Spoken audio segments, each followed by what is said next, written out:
Good evening and welcome here inside Odell Arena on the campus of Taylor University for tonight's cross-county Crossroads League men's basketball showdown between the number 5 Indiana Wesleyan Wildcats and the Taylor University Trojans.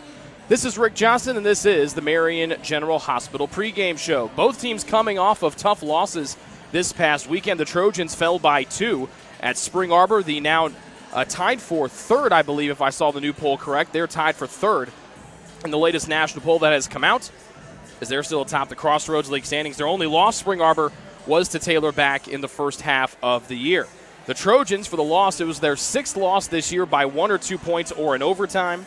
Didn't have a contest on Saturday. We saw 11 ties, 15 lead changes, and no team had a lead bigger than 7. That was Taylor's lead late in the first half on Saturday. Ryan Robinson tied the game at 69 with 13 seconds to play. Paul Marindet was fouled on a drive to the hoop. With 1.6 seconds to play, he made both free throws. Taylor threw the ball to midcourt, called their last timeout to set up one last play. With about 1.3 seconds left, the Trojans threw the inbounds pass to the Evan Crow had the near side out. From the near sideline, he threw it in. The ball was intercepted, and Spring Arbor won by 2. Indiana Wesleyan fell for just the third time in Crossroads League play this year, falling to 11-3. They were done in at Goshen. The Maple Leafs were 0-13 in league play coming in, but they get a big bucket, a 3 with just 1.8 seconds left by DeMarcus Stuckey to give Goshen a 66-65 lead. That's after Goshen intentionally fouled, who was it, Joel Okafor of Indiana Wesleyan with 23 seconds left. And the game was tied. Okafor had 2 free throws to put Iwu up by a deuce. And then Stuckey's heroics, his 3 went down. He scored 36 points, was named the Crossroads League Player of the Week, was Stuckey. He was also the only Maple Leaf in double figures. He scored 36. The next closest man to him scored just 6 points in Goshen's victory on Saturday. Indiana Wesleyan was just 4 of 20 from three-point range. That's tied for the lowest percentage by the Wildcats this year. They are the defending national champions, and they've won 3 out of the last 5 national championships, led by their stellar head coach, Greg Tonigal. We'll take a break here on the Marion General Hospital pregame show. When we come back, we will hear from the head coach of the Trojans. His name is, of course, Josh Andrews. This is the Marion General Hospital pregame show, and this is Taylor men's basketball here on the Trojan Sports Network. Your heart, well, your heart is everything to you and your body. And its favorite place to be is home. Marion General Hospital has been named a nationally accredited chest pain center, which is the highest accomplishment in cardiovascular care. We are proud to provide our community with a team of cardiac experts throughout MGH. From our ambulance and emergency room to our cardiovascular departments, in partnership with our experienced local cardiologists and interventional cardiologists from St. Vincent's Medical Group. The same level of cardiovascular expertise in bigger cities at larger hospitals is available right here. Everyone has their expertise. At MGH, our expertise is your heart, bringing the best in the nation home to you. Your heart is in the right place at MGH.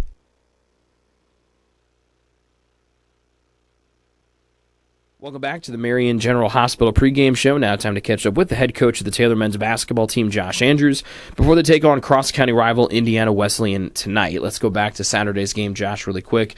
Tough 2-point loss at number 5, Spring Arbor. They've been the darling of the Crossroads League this season, still in the top spot of the league standings, but they have really kind of used a lot of their 9 lives here recently. A couple double overtime wins. They get a 2-point win with a chance for you guys to tie late there at the end of regulation. What led to some setbacks for your team on Saturday in Michigan? They're very good. You know, we've had a lot of success against Spring Arbor and even up there. They're a veteran team that has as good of or as strong of an identity in how they play as anybody in our league. So Coach Cottingham and their guys have just done a great job. We thought we played really good basketball and did enough to win. That's kind of been the tale of our season here in the conference. It didn't come on that side for us. The guys executed well, made great decisions, took great care of the basketball. Paul Marindet made some huge plays down the stretch, and then got fouled there late to make the 2 pressure free throws to win. So hey, that's Crossroads League action, and we continue to analyze, assess, take inventory, but also to have amnesia from those, from a previous game, and you got to recover and be ready to go. Second game without second leading scorer Mason Degenkolb. Vincent Miranda has started in that spot the last 2 games. He poured in 16 points on Saturday. How do you think he's done with a little more load offensively and getting a starting role here with no Mason? Yeah, sure, no, he's that's not a surprise to us. We know the kid can score. He's played a tough role for us as we play him as that backup combo guy when he's a capable scorer with volume minutes. But he stepped right in. He's been aggressive. He made some really big plays for us Saturday, drawing fouls from the perimeter and making free throws, and had some big plays. And then we thought he defended at a high level Saturday at Spring Arbor. So we've got to continue to get that out of him, not knowing how quickly we get Mason back, and Vince is going to play huge minutes, and he needs to play well for us. Your rotation took a hit a couple weeks ago with no Emmanuel Boitin. He's been officially ruled out for the rest of the season with that lower body injury. You guys are now only playing 7 guys. How has that made things tougher as you prepare for a really, really talented Indiana Wesleyan team tonight? Yeah, it is difficult because they're deeper than us, and they're so athletic and long. We thought playing 8 or 9 guys was the best way to use this team this year, and we just have not been able to go that route because of injuries and illnesses and different things that have gone on. And hey, that's life, and that's the way seasons can go, and we've had to adapt. I think our guys have done a terrific job adapting, and as a staff, we've adjusted our system to fit our guys and what gives us the best chance to win over the course of 40 minutes. And our guys have proven it that it's down to a possession. If we can win a possession or get one back somewhere, in these last 4 games, but certainly tonight, we're going to need a guy or two to step up and make a big shot. We've had some good looks that haven't gone that would, turn the tide here for the Trojans. So, hey, we got to adapt. It's what it is. Our guys are resilient, and they've done a great job with it. I think the big storyline when you first met up with Indiana Wesleyan back in January wasn't the final score, but how you guys had that double-figure lead. C.J. Pena was huge in a big 17-0 run, scoring 11 of his 14 points in that stretch. James McLeod goes down with a lower body injury, then Kyle Mangus just goes off and leads them to a win. James is back close to 100% health from what I've seen in practice. Can you take anything from that first game? Obviously, having Mason in that game obviously was a huge help. You won't have him tonight. Can you take anything from that first meeting and apply it to tonight? Yeah, what we did is the first thing would be is we got to take better care of the basketball. How jumpy we were, how they were able to get into passing lanes and to fight entries. We just got to have more sureness with the ball tonight. That set us back there, and we got the big push there in the second half and got hot and made big plays and competed well. The injury to James in that game was unfortunate, and Kyle Mangus is a terrific player. He was going to get some scores down the stretch regardless, but it's like the ball didn't bounce our way. We got to make it bounce our way by not starting down, not feeding their early energy. We got to take care of the basketball tonight. They're going to really fight that and want us to turn it over and to play jumpy or play rushed. And so if we can have a good poise about us and have balance on the floor, make the extra pass, we think it's going to be 40 minutes, great basketball game. One thing away from the court as we wrap things up with Taylor head coach Josh Andrews. People might not have noticed this if they haven't come to a home game this year, but until recently, you guys were taking a little longer route to get back to your locker room, both before the game, halftime, and post-game. You guys have been able to move back into your locker room because of some really nice upgrades that have been through some very generous donations by alums and friends of the Taylor men's basketball program. It's still not done yet, but what's it been like to be able to be back into your normal locker room for the last week or so? Yeah, it's gorgeous. Our guys just absolutely love it. It's a much larger open area that's now finished, and as you mentioned, we still got some upgrades and things that'll happen that'll kind of cap it off and really set it apart. But to be right there by the gym and to have that area to ourselves, and then the way that we'll be able to honor the legacy and tradition of Taylor basketball through this locker room, and of course make an appeal to recruits and even our guys right now. To have a gathering like that, a spot on campus that's theirs, is just really special, and we think it's was necessary. And obviously, we're very appreciative to the alumni and the friends of the program who've helped make that happen. And when all the amenities are finally all put in, we'll have a video to show everybody what we're talking about instead of so. Our word picture probably did a good job, but when we'll have a video to really show everybody what it looks like. Josh, good luck against Indiana Wesleyan tonight. Thanks, Rick. We appreciate it.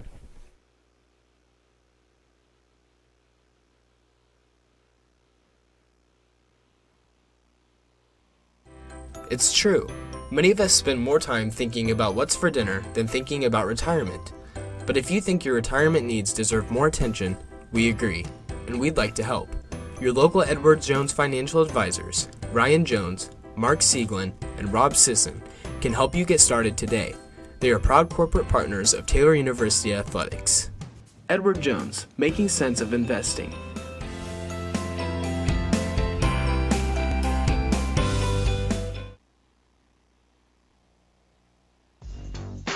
Join the Trojan Club today and support Taylor student athletes 12 months a year. The Trojan Club has 6 different levels of membership for you to choose from. You can join for as low as $100 all the way up to the athletic director level for $1,500. Each level receives premiums, complimentary season tickets, as well as gifts from the athletic department. Members also receive special recognition during halftime of the annual Silent Night game. In recent years, members have helped supply the funds for a sports information position, purchasing equipment for teams and the athletic training staff, and providing broadcasts of Trojan athletics, like the one you're enjoying right now. With the support of alumni and friends, the Taylor combination of spiritual growth, outstanding academics, and a highly competitive intercollegiate athletic program can continue. To join, call 765-998-5311 or log on to athletics.taylor.edu and search Trojan Club. The Trojan Club, supporting Taylor University's student athletes.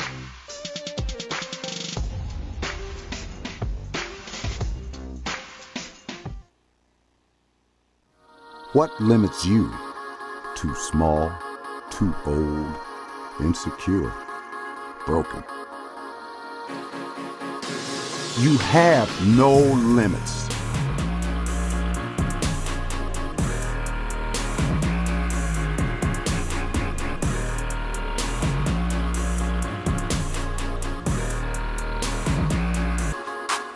Rethink your limits. Since opening in the late 1980s, the Maddox Family Dental Center has been focusing on providing the highest quality dental care for their patients.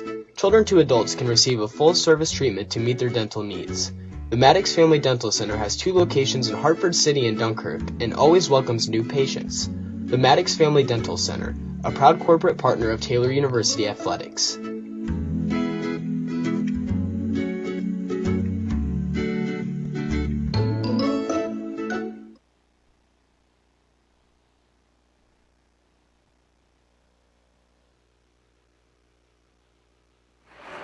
Our national anthem has just been played. Now let's join public address announcer Tanner Huber for tonight's starting lineups.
So Taylor goes with their normal starting 5 we've seen the last couple weeks, particularly after the left leg injury to Mason Degenkolb a couple weeks ago. Your guards, Ryan Robinson and Vincent Miranda. The forwards, Evan Crow, Jason Hubbard, and C.J. Pena.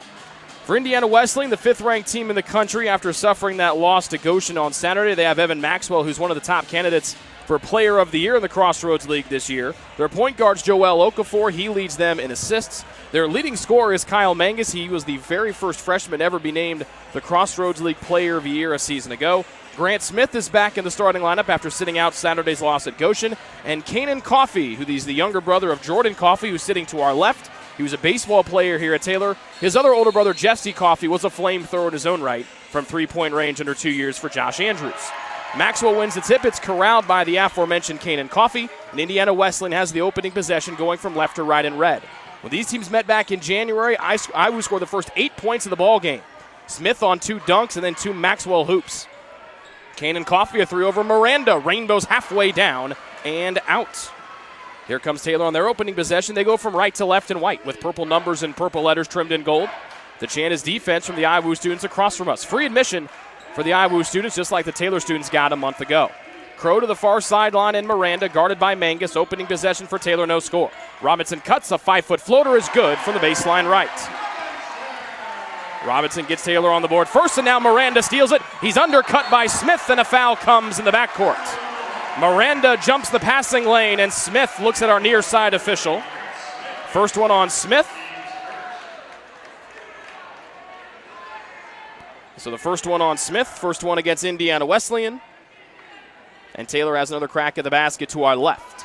They lead 2-0 over number 5 Indiana Wesleyan. The Wildcats have defeated Taylor's 15 straight times. Taylor's last win came back on Valentine's Day of 2012.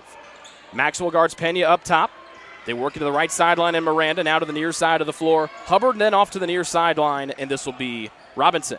Pena wants to hand off to Robinson, does. Top of the key, high right side Hubbard. Smith defending in the man-to-man. 10 to shoot, Okafor right on in Robinson's grill. Fakes to his right, goes to his left, back to his right with 7. Trying to weave away, lost the dribble, kept it alive. Outside Miranda, off-balance 3 ball, hits the right side of the rim, and Maxwell has it. He's able to rip the ball away from Crow, who ties him up, and the ball will stay here with Taylor.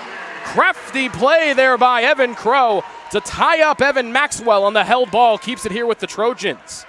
The 6'10 Maxwell brought that ball down near his armpit, and Crow was able to hold on for dear life as Maxwell tried to rip it away. Robinson will get it in the baseline to the far sideline. He gets it back from Crow. He's got Okafor asking him for a dance, and they spin it around to the near side. Miranda defending the man-to-man by Mangus. Points where he wants to give Pena the ball. Fakes the handoff to CJ. He'll go right down the lane. He has his arm ripped out of his socket by Grant Smith.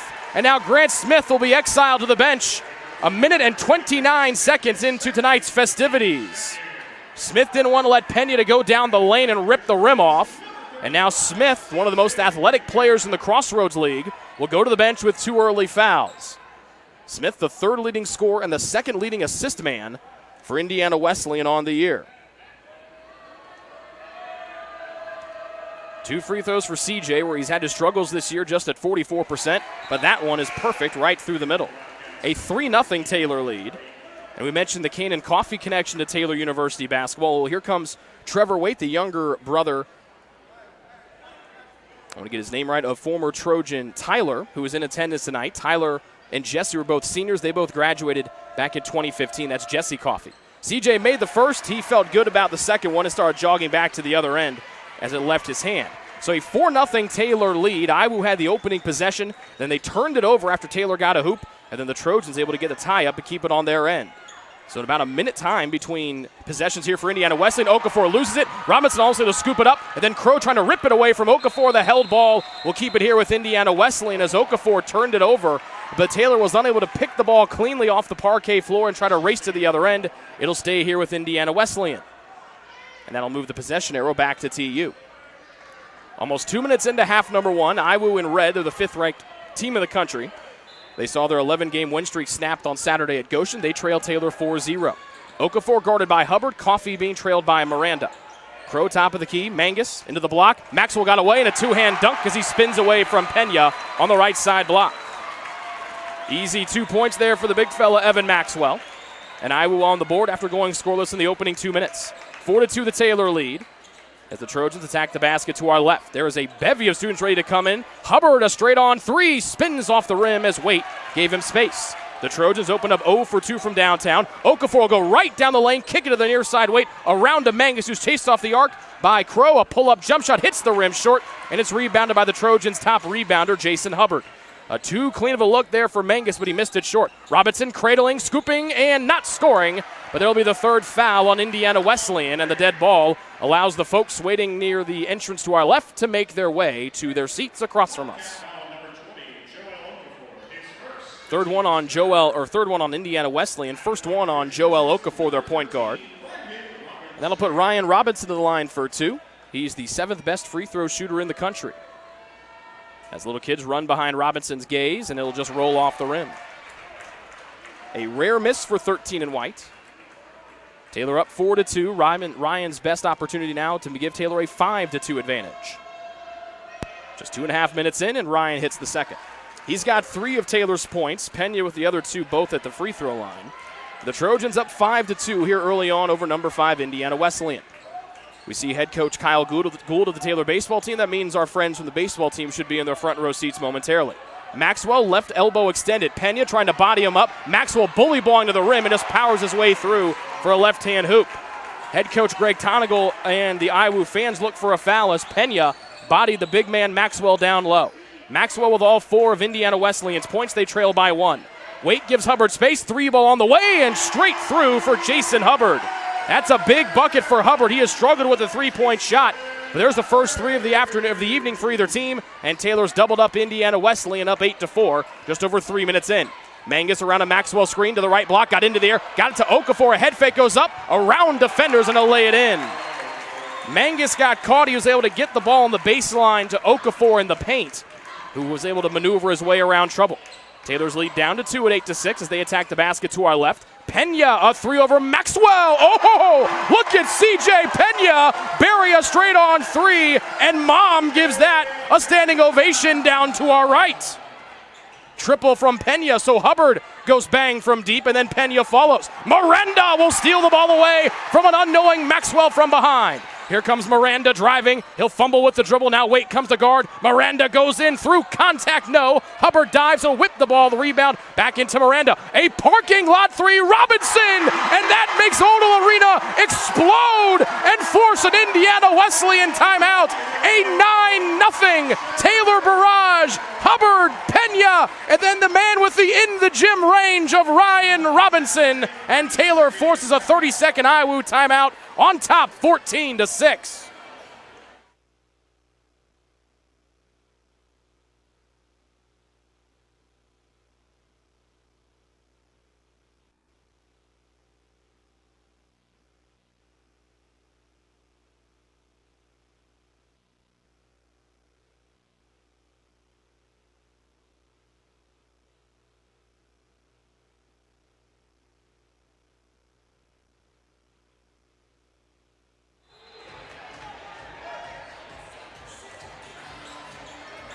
Big 3 threes in a row. Hubbard, Pena, and Robinson. And Ryan hit his from about 25 feet out. The Trojans, after missing their first 2 threes, have hit 3 in a row. They're 3 of 5. And they have their biggest lead of the night at 8. They're up 14-6 over Indiana Wesleyan. The 5th-ranked team in the country, the Trojans, trying to snap a 15-game losing streak to their cross-county rivals. Maxwell outside the arc. No changes to the 5 out there for Indiana Wesleyan. Okafor shimmies down. Nice pass into the through traffic, and he finds Trevor Waite for a hoop. First bucket for Waite. He and Okafor have 2. Maxwell with the team-leading 4 for the Wildcats, who now trail by 6. Pena, left side circle. Maxwell now tied up on him after CJ hit 1-3 a few moments ago. Hubbard maneuvers to the top. They'll spin it around the arc, right side to Robinson. He'll find the cutting Pena, turns right around Maxwell, elevates over Waite, and lays it in with a right hand. 7 early points for Pena, and Taylor trading blows with Indiana Wesleyan. The Trojans back in front by 8. Mangus guarded by Crow, left side screen, Maxwell he takes, and a travel called against Kyle Mangus. Big brother Evan Maxwell exits, little brother Seth Maxwell in, and we'll reset the lineup when we come back after this media timeout. 5 minutes into the opening half, it's Taylor 16 and number 5 Indiana Wesleyan 8 here on the Trojan Sports Network. Ivanhoe's has been serving Taylor students since 1965, when Ivan and Carol Slane purchased the restaurant. Located on Main Street, Ivanhoe's is less than a mile from the Taylor campus and is open 7 days a week. The menu features choices for lunch, dinner, as well as 100 different milkshakes and sundaes. Customers can find other dessert items as well. The staff is proud to support Taylor University and appreciates the support of Ivanhoe's through the years.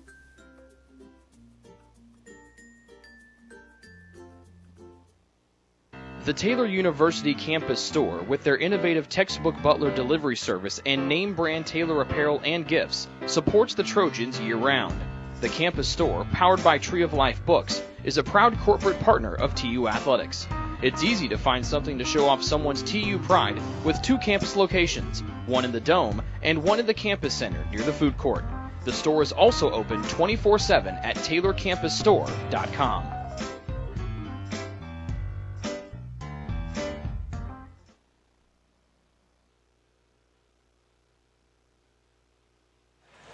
So out of the media timeout, the Trojans remain with their starting 5 on the floor, and they've been great. Taylor 4 of 7 from the floor, 3 of 5 from downtown, 3 of 4 from the line. The only sub out there right now for Indiana Wesleyan, make it 2 subs. Trevor Waite, who's been out there for a while, and Seth Maxwell, who comes to get big brother Evan. Little Maxwell will guard Pena to the near sideline and Hubbard. Waite guards him in the man-to-man. Off a screen comes Robinson between the circles and takes the pass from Hubbard. Uses the dribble with the right hand, blows again. Okafor off-balance layup, can't spin it in from the right side glass. Waite with a rebound for Iwu, off to the steamrolling Okafor, trying to go wall-to-wall. He's got Hubbard on his back. Back into Maxwell, whose layup will just roll off the rim. The ball tapped around, Robinson tapping it up. Pena tried to work it free, now Crow up to Pena, Coffee back. Nothing he can do as CJ lays it in with a right-hand finger roll. 9 first-half points for CJ Pena, who had a then career-high 14 points when these teams met back in January. Mangus fakes a straight-on 3. Crow right down there will not bite on the 3-point shot. Taylor up by 10. Iwu with the rock from left to right in red. Coffee to Waite high left side to the mid-post left and Maxwell against the shorter Pena. Kicking out to Okafor. Down the lane he goes around Pena as he shimmied through as CJ tried to draw a charge. 4 for Okafor, and both teams trading blows here. Indiana Wesleyan 4 of 6 from the floor. Taylor 4 of 7. Taylor up 18-10. Seth Maxwell guards Pena up top. Left side arc Crow against Kane and Coffee. I'm sure Jesse guarded Evan when he came on recruiting trips. Okafor guards Robinson. Pena left wing. Hot hand driving on Maxwell. Trying to call him underneath the rim, and look at CJ using the rim as a defender. He connects on a reverse layup going from left to right, and CJ Pena has outscored Iwu by himself 11-10, and the Trojans lead the Wildcats 20-10. Waite, right side high 3, rolls that one in over Ryan Robinson. A good 3-point shot by Waite. Shoots 44% from downtown. At one point this year, he was above 50. And that's the first 3 of the night for Indiana Wesleyan, draws them to within 7. Robinson trying to use the double screen at the top, runs Okafor through him. Coffee switches, Robinson fumbles with it, throws one off the high glass. It was halfway down and out. Pena almost poked it away from Waite, who was able to snatch it away for Indiana Wesleyan. Left side, Mangus, stutter step driving in, right-hand layup, left side glass, no. Okafor's tap up, no good. And then Hubbard cleans the glass with that big right hand. Robinson right side with 3 defenders right around him, circles back to the trailing CJ Pena, who is on fire! Josh Andrews of Taylor can't get a timeout. He screamed for it. CJ with 14. Waite will answer with a 3 on the other end. Josh Andrews not happy, wanted to call a timeout after that CJ Pena 3-ball, who's got 14 points to his credit. It'll be a Taylor 30-second timeout, but credit Trevor Waite for answering with a huge 3 on the other end to keep Indiana Wesleyan down by single digits. 23-16 the Taylor advantage, 12:36 to go in half one.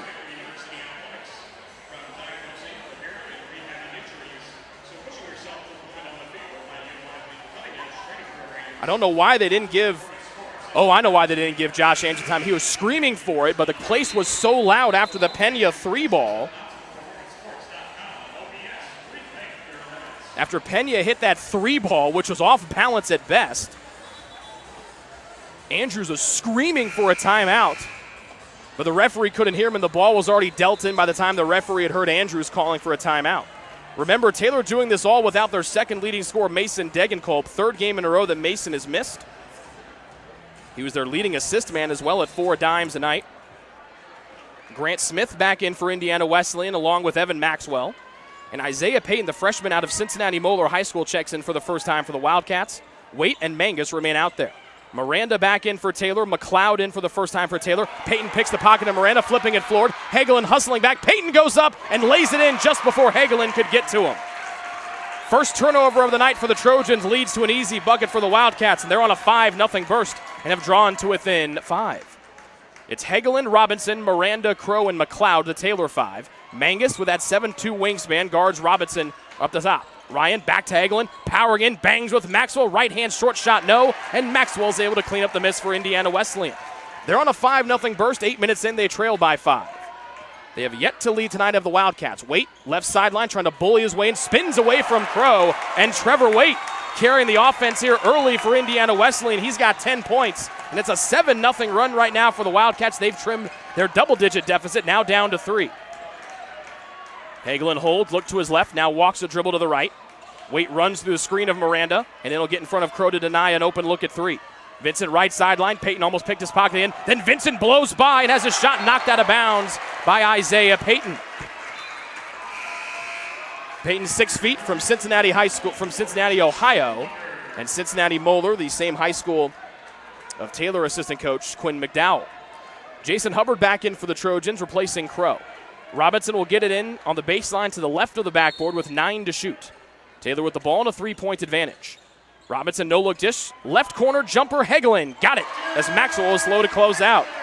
First hoop for the senior Hagelin, and Taylor stops a 7-0 IWU run. The Trojans lead is back to 5. Payton left side high to the far sideline, Smith, who's playing with the 2 personal fouls that he garnered and in those opening 2 minutes. Ball pass was tipped, intercepted by the Trojans. Robinson accelerating, hits the brakes. Miranda will tee up a 3. It's short. Maxwell had it. McLeod fights for it, and then Maxwell wraps up McLeod's arm, and Maxwell will draw McLeod on the foul.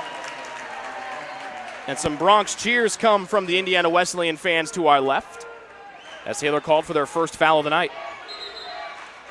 Crow in for Taylor. He replaces whom? Miranda. So the Trojans have Robinson, Hubbard, Crow, Hagelin, and McLeod.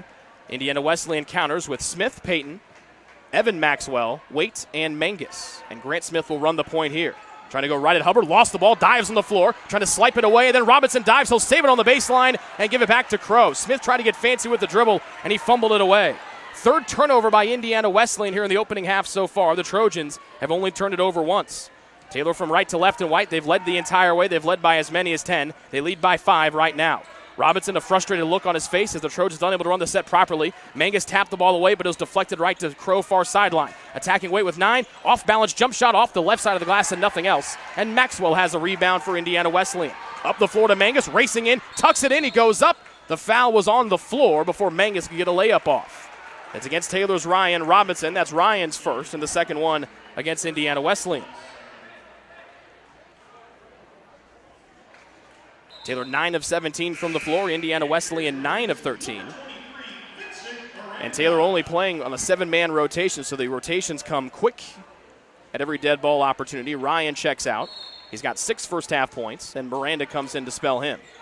Mangus gets it in from Smith, and his shot was smacked away at the hoop.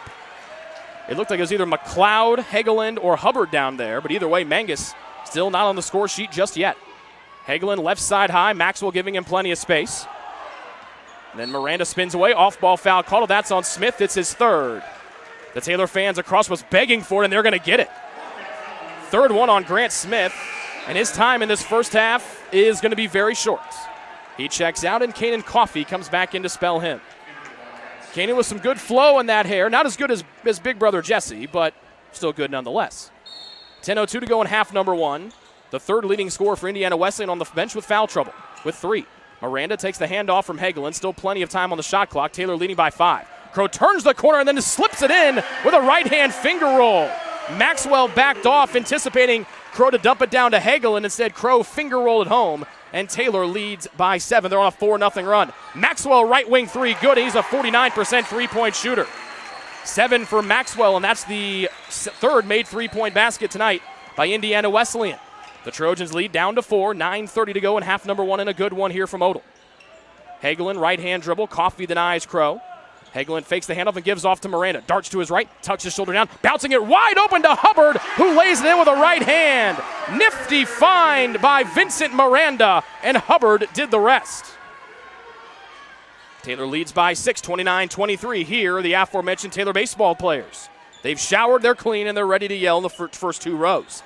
Mangus with McLeod. They met each other well in the first meeting. Mangus will miss a right-hand finger roll as IWU fans to our left scream for a foul that won't come. Miranda maneuvers to his left, between the legs dribble, calls out the play with his left hand. Pass to the cutting Hagelin, left side circle, turns and faces the basket. 8:50 to go in half number one. Taylor up by 6. They've led by as many as 10. Peyton fell down. Miranda kicks it to a 15-foot Hagelin J from the left baseline, and Hagelin knocks it down. 4 for Jake, and Taylor leads by 8, 31-23. With 8:35 to go in half number one, as the Trojans try to snap a 15-game losing streak to the 5th-ranked Indiana Wesleyan Wildcats. Mangus up top. Had just 4 points in the first 32 minutes, and then exploded for 15 in the final 8 when these teams met back in January. Maxwell, top of the key, right-hand dribble, spins away from Hagelin, goes up for a two-hand flush. Maxwell took that one from the top of the key and bullied Hagelin to the cup. 9 for Maxwell, who scored the last 5 for Indiana Wesleyan. And Taylor's lead down to 6 with 8:05 remaining here in half one. Hagelin right side high, directing where he wants Hubbard to cut. Jake moving to his left, picks up the dribble and darts it out near sideline to Miranda. Payne trying to force him left. Miranda goes that way. Now back to his right around the Hagelin screen. A low bounce pass to Hubbard with 7. Coffee guards Crow right sideline with 5. With 4. Desperation long 2. Evan Crow hit it with a hand in his face. Shot clock dwindling, and Crow buries another jumper. Good answer by the Trojans after the Maxwell slam, and Taylor back in front by 8. 7:35 remaining in half one. Maxwell with the right block, gets it from Mangus, goes up. He'll travel with it on the baseline as he wanted to swing that one to Peyton in the far sideline. Instead, he threw it to the third row, and an Indiana Wesleyan student will throw it back down to our officials. 7:32 to go in half number one. Taylor leads number 5, Indiana Wesleyan by 8, 33-25, here on the Trojan Sports Network. Greek's Pizzeria in Upland opened its doors in December of 2017. Over the years, there have been more than 140 Greeks opened across the country, with 24 Indiana locations. When it comes to pizza, Greeks offers customers the option to create their own pizza or to try one of Greek's specialized pizzas. Greeks uses fresh, homemade, hand-tossed dough, Greek's Italian sauce, select blended cheeses, gourmet toppings, and the same method of preparation since the first restaurant opened in 1969. The kitchen can also whip up a sandwich served on fresh French-style bread, or it can put that sandwich into a pizza shell wrap. Customers can also add breadsticks or French-style bread as a side item. Greeks also offers a selection of salads and assorted dressings as well. Greeks is located just off Main Street in Upland and is a proud supporter of Taylor University Athletics. Greek's Pizzeria. It's our taste.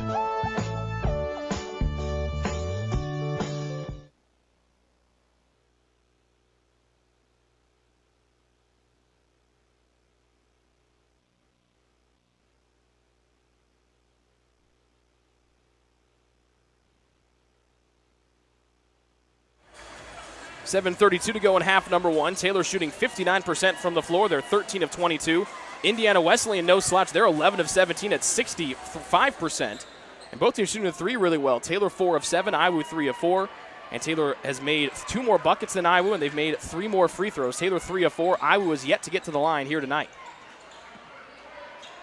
Joel Okafor back out there for Indiana Wesleyan. We'll set the lineup when they get the ball back. Coffee guards Crow high left side. Taylor with the ball leading by 8. Maxwell closes out on Hagelin. He's already hit 2 18-foot jump shots tonight. Hubbard 1-3 in the bag tonight. That one long off the back rim. And Maxwell's the only one down there. This is Evan Maxwell for Indiana Wesleyan. Mangus right side head fake. Got McLeod in the air. Taylor calls for a push off. Mangus fumbles with it. Tried to work it down low to Wait. Instead he has to send it outside the arc, and now Okafor. Fakes to his right, goes to left. Robinson clamps down and ties him up. Robinson with that tomahawk right hand ties up Okafor. And the ball will head back to Taylor on the possession arrow. Here comes C.J. Pena, who's 5 of 5 from the floor for a game-high 14 points. He comes back in after a breather to replace Hagelin. 6:56 remaining in half number one. The Trojans have Robinson, McLeod, Crow, Pena, and Hubbard. Indiana Wesleyan counters with Evan Maxwell, Coffee, Waite, Mangus, and Okafor. Taylor from right to left and white. Indiana Wesleyan defends man-to-man in red. Pena wanted to go backdoor screen to Crow, cannot hand off to Hubbard right side. Turning to the corner, Jason bumped, ball lost out of bounds. Was it blocked out of bounds? It was. Jason was losing his balance as he got to the right block.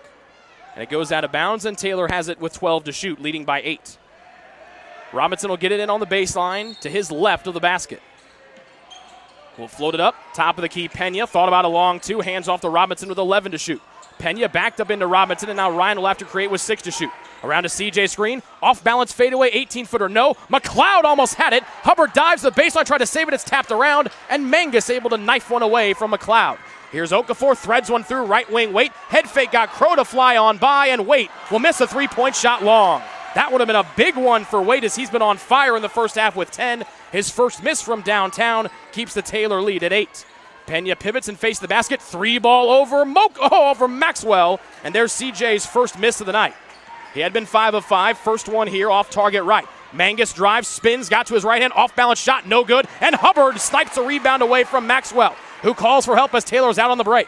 Robinson, he had a backdoor cut to Hubbard for a dunk, but Ryan couldn't get it to him. Stops at the free throw line. Ball loose and knocked away by Waite as he knifed and dove in front of Waite. Behind the back dribble, Okafor goes up. Off-bound shot, terrible miss. Mangus has it right underneath. Hubbard fouls him, and Mangus throws it in. Terrible foul by Jason Hubbard as Mangus was wide open as Okafor tried to get fancy and throw it in. Could not. And that's the second one on Taylor, first one on Hubbard. Evan Maxwell breathing hard. He exits for little brother Seth. And Jason Hubbard picks up his first foul. He'll take a breather as Vincent Miranda comes in. First scoring for Kyle Mangus. He had just 2 points when these teams met in January. Through most of that half, he threw one in towards the end of the opening half. He makes completes the three-point play here, I should say. And then erupted for 15 points in the final 8 minutes of action to seal the win for Indiana Wesleyan in January. His three-point play here draws Iowa to within 5 with 5:23 remaining here in half number 1. Crow left side arc. Robinson got punched in the head, or not knocked in the head, and then Crow passed it and stolen by Okafor. 3-on-3 break. Miranda dishes Waite away as Waite kept running in. Miranda tried to chuck him away. Miranda arguing his case as Okafor went in for a layup. He missed it. The whistle came before the Okafor shot, so this foul should be on the floor. The foul on Vincent Miranda. The foul will be on the floor. The Iowa fans to our left want an intentional foul against the sophomore from Napanee. And that's the fourth one against Taylor. Iowa with 4 fouls as well. And then before the ball gets dealt in, the young Seth Maxwell and the young CJ Pena, who will be seeing each other a lot over the next 3+ years, jostle in the paint, and then they're warned that cooler heads should prevail. Waite will get in on the baseline to the left of the hoop. Iowa with the ball down 5. They've trailed the entire way. Mangus scored the 3 the last time down. His rainbow 3 here, no good. Maxwell taps the ball away, but he couldn't rip it in. And Robinson will take the ball saying thank you very much on the baseline. Ryan with an early 6. CJ Pena led the way. Here's a blow-by Robinson. Into the paint. McLeod tapped it out to Miranda for a 3, and he got it right over Maxwell. Triple for Vincent Miranda, the 5th one for the Trojans on the assist from his buddy James McLeod, and Taylor's lead grows back to 8. Mangus from the right side circle. McLeod with that right arm extended in the man-to-man. Hand off to Coffey down the lane. Coffey sachets in for a right-hand layup, and they get Pena for the block as his heels were inside the restricted area. Just the 14th made 2-point basket by Kanan Coffey this season. He's got an opportunity for a 3-point play. Isaiah Payton back in for Indiana Wesleyan. Mangus gets his first breather of the night for the Wildcats. This to make it a 5-point game. Coffey, an excellent free throw shooter at 84%. He's averaging career highs in points per game, rebounds per game, and assists per game as he comes in as the 4th leading scorer for Iowa on the year. And with that 84% free throw shooting percentage, he completes the and one, and it brings Indiana Wesleyan back to within 5. Miranda right sideline around a Pena screen to the left hand. Crow holds on his waist to the top of the key, and Pena with 14 to shoot. CJ off to Robinson. Okafor trying to force Ryan right. Top of the key, CJ fakes his right, goes off. No look dish to McLeod, whose shot was blocked by Maxwell, but then James gets it back and says, I'm going to put this in nice and easy. First bucket for McLeod, and Taylor reestablishes that 7-point lead. Waite fakes and drives, got into McLeod. He tried to draw the foul and then somehow scooped it home with a right hand as he leaned on McLeod, driving to the right side of the hoop. That's a good job by the referees to not award Waite trying to get the foul. Full timeout taken by the Trojans, and we'll take it with them. Taylor lead is down to 5, 38-35 with 4:04 to go here in half number 1 over number 5 Indiana Wesleyan here on the Trojan Sports Network. What limits you? Too small, too old, insecure, broken. You have no limits.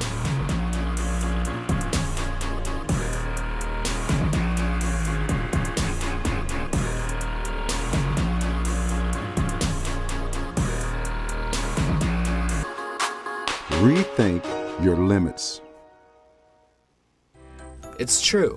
Many of us spend more time thinking about what's for dinner than thinking about retirement. But if you think your retirement needs deserve more attention, we agree, and we'd like to help. Your local Edward Jones financial advisors, Ryan Jones, Mark Sieglin, and Rob Sisson, can help you get started today. They are proud corporate partners of Taylor University Athletics. Edward Jones, making sense of investing.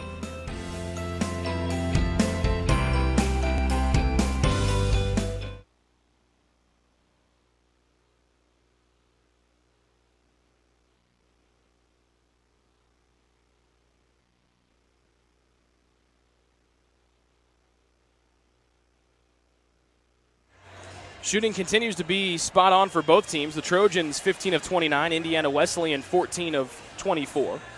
Taylor's made 5 threes, Indiana Wesleyan 3, both are 50%. The Trojans 3 of 4 from the line, the Wildcats 2 of 2. Taylor with the ball out of their own full timeout. They go from right to left. Pena down the lane against the bigger Maxwell, throws one wildly off the glass, no good. The ball got it back to CJ. It was tapped in there by Maxwell, and CJ's got an opening first half of 16 points. Nice play by the Trojans out of the timeout, and a lucky bounce after Maxwell blocked the shot. Mangus back in, rips to his left. Crow will get called for a block. And the Taylor fans, ooh and ah, they thought that could have been the first one on Kyle Mangus. Instead, it's the first one on Evan Crow, and the dangerous 6th one against Taylor here in half one. A beautiful rip-through move there by Kyle Mangus, last year's Crossroads League Player of the Year. But he got into the body of Crow, who wasn't set at the time. And now Pena and Seth Maxwell lean on each other again. And again, they get a warning from the officials. Okafor to get it in, left sideline to Mangus. Back to Okafor, guarded by Hubbard in the man-to-man. Peyton will go back to Okafor, high left side. He's not a three-point shooter. Takes a right side screen. Maxwell back down to him. Seth Maxwell goes up for a left-hand layup. First 2 for the younger Maxwell, both out of Pennsylvania. He stands at 7 feet tall, and he is super bouncy. He makes it a 5-point Taylor lead at 40-35 with 3:15 remaining before halftime. Robinson, one-hand whip to the far side of the floor, Miranda. Taylor going from right to left and white. Okafor guards Robinson all the way out near the timeline. The fans who are left for Iwu scream for an over and back. Then that's a dumb thing to scream about because Ryan kept his foot above the timeline. Nice bullet by Miranda. Open left corner, Evan Crow, 3-ball. Got it. 7 for Evan Crow, and Taylor goes in front by 8. Every time Iwu's cut it down to a 2-possession game, Taylor rifles right back and makes it a 3-possession contest. Okafor shimmying away from Hubbard. Weak side pass down low to Maxwell, who got met at the rim by Hubbard, but then Seth Maxwell forced it home for a 2-hand finish, and he'll get the foul and go to the line on the foul from Vincent Miranda, who fouled him on the arm. That's the second one on Miranda. So Hubbard exits. That's the 7th foul against Taylor, puts Indiana Wesleyan in the bonus. Peyton exited along with who else for Indiana Wesleyan?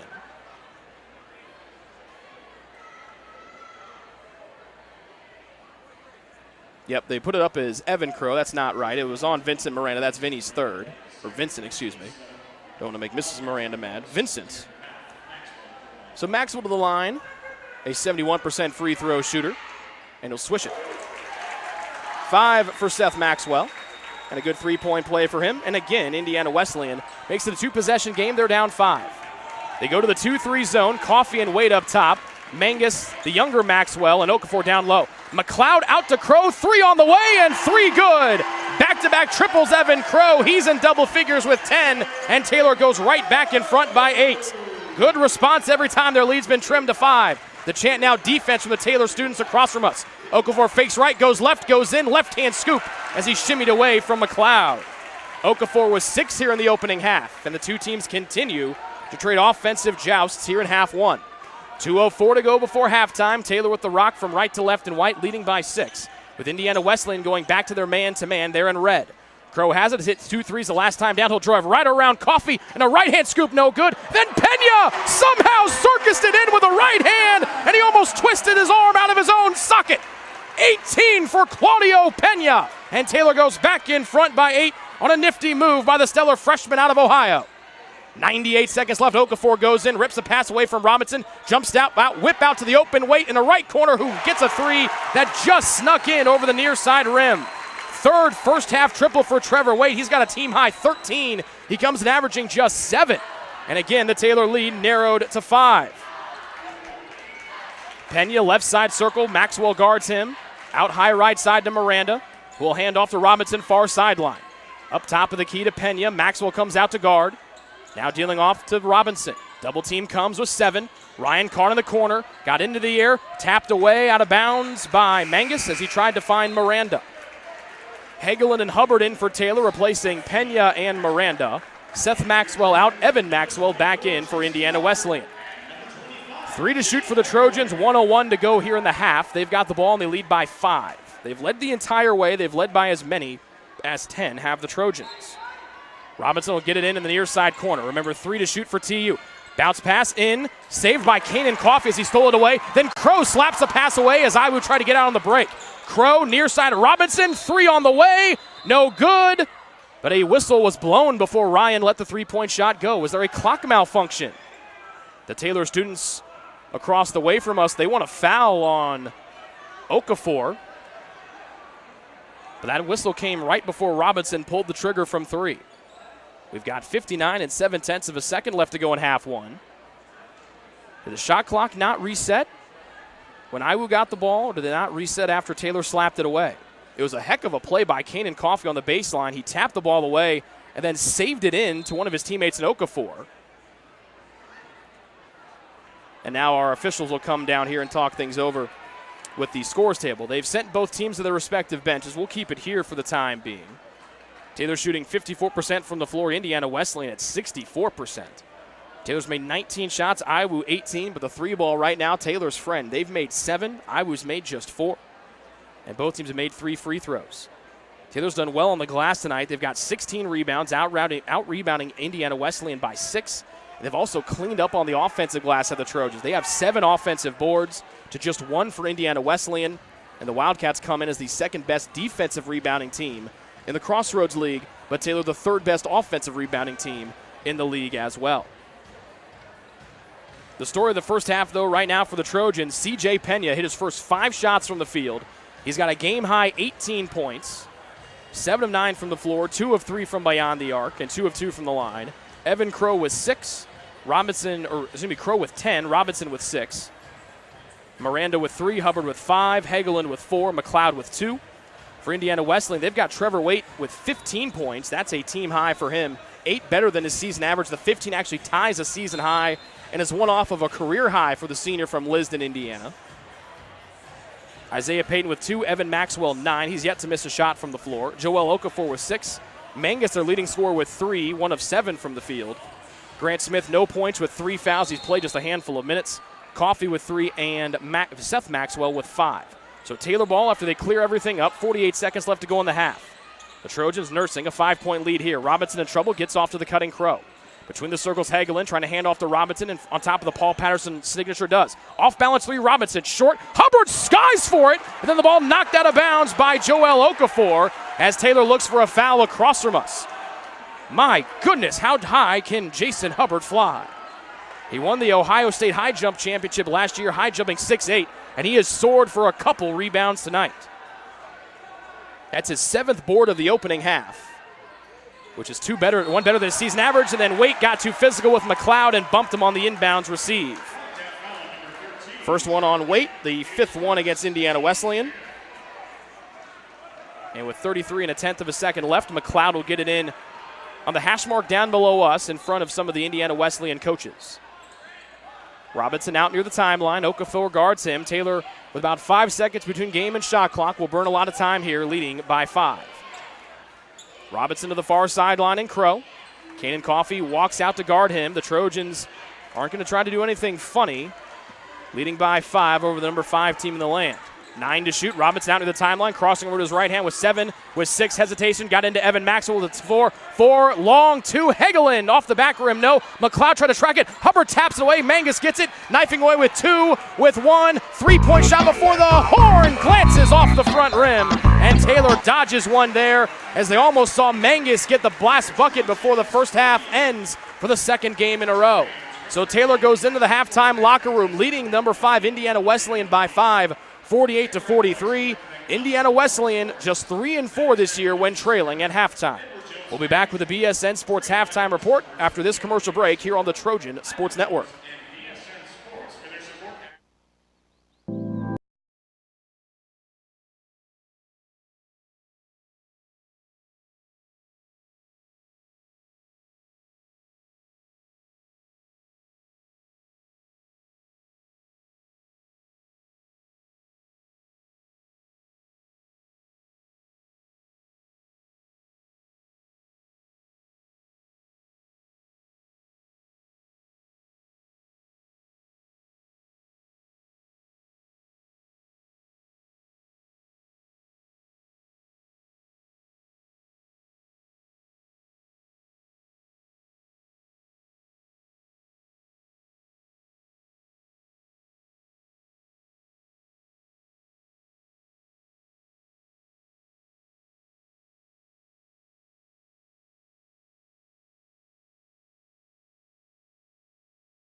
Ivanhoe's has been serving Taylor students since 1965, when Ivan and Carol Slane purchased the restaurant. Located on Main Street, Ivanhoe's is less than a mile from the Taylor campus and is open 7 days a week. The menu features choices for lunch, dinner, as well as 100 different milkshakes and sundaes. Customers can find other dessert items as well. The staff is proud to support Taylor University and appreciates the support of Ivanhoe's through the years.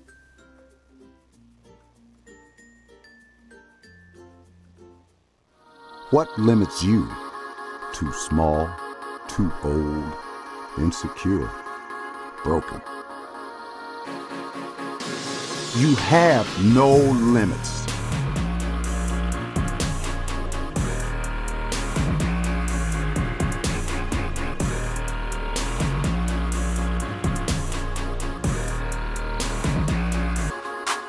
Rethink your limits.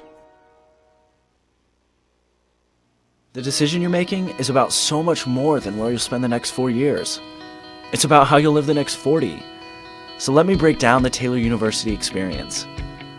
We integrate faith and learning to become well-rounded, lifelong learners, while delivering a deeper knowledge of our specific areas of study.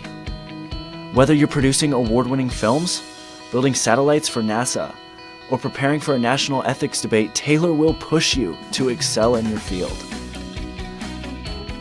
But excellence isn't always about having the right answers. Sometimes it's about asking the right questions. Taylor is interdenominational. That means we can't always fall back on specific church doctrine to settle issues. We rely on scripture and the dynamic nature of iron sharpening iron to better know the God who's not afraid of our question. Much of this happens in the small town of Upland, Indiana, the place where Taylor does life together. But don't let this small town fool you. The schedule is packed with things to do, and through these activities, faculty, staff, and students become more than individuals occupying the same address. They become a community. But this community isn't limited to the campus. We travel, boy do we travel. We are ranked as one of the top 10 schools in the country for overseas experiences. But it isn't just about the going. It's about the sharing of those experiences and being challenged by those who come to Upland as their international experience. Taylor is one of a few Christian colleges that expects all students to have a relationship with Jesus Christ. Now, this doesn't mean Taylor is a Christian Disneyland, full of cardboard cutout perfection. Taylor is full of real people with real problems, and living together can get kind of messy. But in that mess, we take Jesus' call from John 13 seriously. We practice picking up our towel and dealing with the mess in each other's lives. We're not here just to follow the rules for 4 years. Instead, we hope to learn to live authentic lives, calling each other to lives of meaning. Every day, our focus remains on the 40, not just the 4. We'd love to show you more about Taylor. Come visit, sit in on a class, go to chapel, spend a night in a residence hall. Experience the difference for yourself.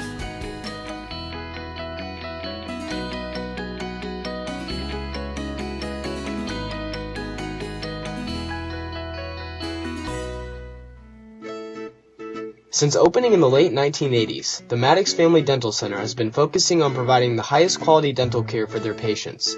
Children to adults can receive a full-service treatment to meet their dental needs. The Maddox Family Dental Center has 2 locations in Hartford City and Dunkirk and always welcomes new patients. The Maddox Family Dental Center, a proud corporate partner of Taylor University Athletics.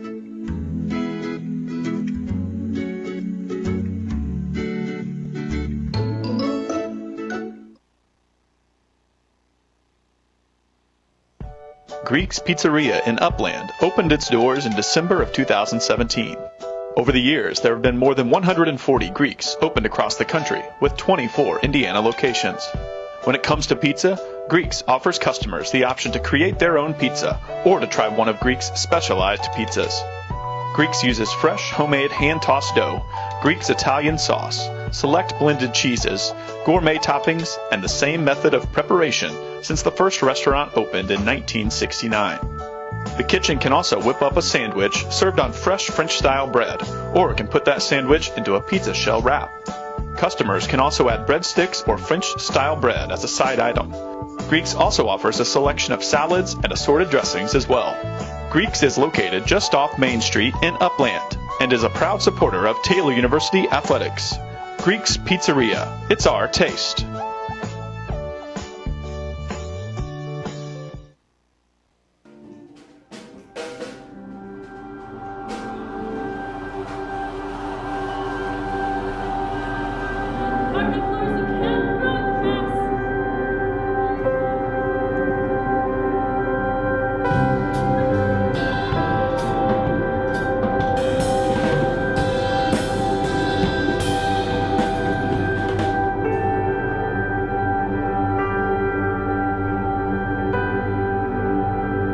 Play that old song! We really want her to play it.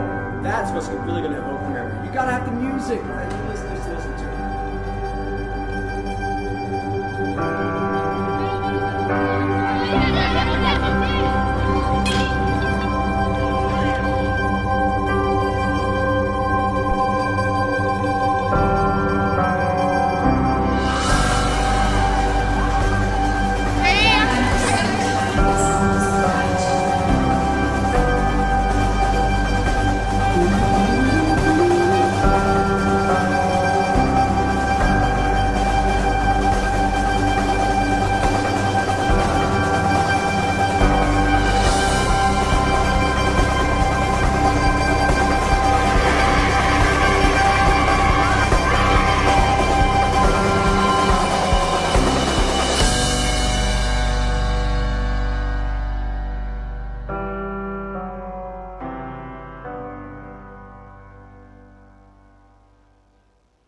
Back here inside Odell Arena, Rick Johnston with you. This is the BSN Sports Halftime Report, and at the break, it is Taylor leading Indiana Wesleyan by 5 points, 48-43. The Wildcats are just 3-4 this year when they are trailing at halftime. Conversely, they've never been tied at the half, and they were 19-0 when leading at the half.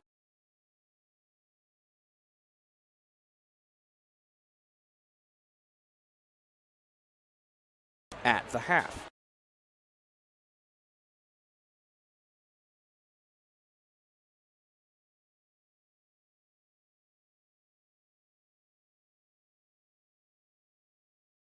For down for 54%, and they were 3 of 4 from the line. Indiana Wesleyan shot better as a percentage. They were 62% with one less made field goal. They were 18 of 29. They were also good from 3, going 4 of 8. They made just 4 threes in their loss at Goshen on Saturday. The Wildcats also knocked down all 3 of their free throw tries. Both teams had at least one player in double figures in the first half. Taylor had a game-high 18 points from C.J. Pena. That's 2 off of tying his career high, which he set a couple games ago. C.J. made his first 5 shots from the floor.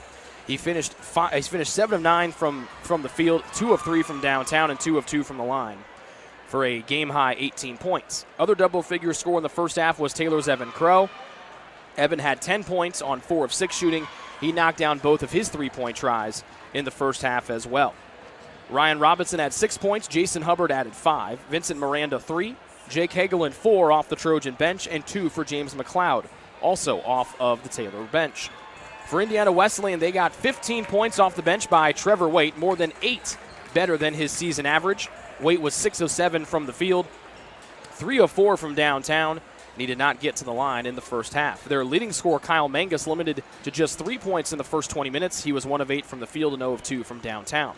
Evan Maxwell, 9 points, a perfect 4 of 4 from the floor, 1 of 1 from behind the arc. Grant Smith, their third leading scorer on the year, played just 4 minutes and 3 seconds in the opening half because he picked up 3 fouls. He picked up 2 in the first almost 90 seconds of the opening half. Then he picked up another one towards the end of the proceedings in half 1. Joel Okafor had 6 points. Kyle Mangus, as we mentioned, 3. Kanan Coffey with 3 points. Not on a three-point shot, which is interesting since he is a dead-eye three-point shooter. Isaiah Payton with 2 points in a reserve role. Same for Seth Maxwell with 5, also in reserve duties. Taylor out-rebounded Indiana Wesleyan by 6 in the first half, 17-11. The Trojans dominated off the offensive glass 8-1, but it led to just 4 second chance points for TU. Indiana Wesleyan got 2 points on their second chance opportunities. Indiana Wesleyan came in as the second best defensive rebounding team in the Crossroads League. The Trojans the third best offensive rebounding squad in league play, or in league action, I should say. Taylor assisted on 12 of their 19 buckets, 5 from Vincent Miranda. That's a new career high for Mr. Miranda.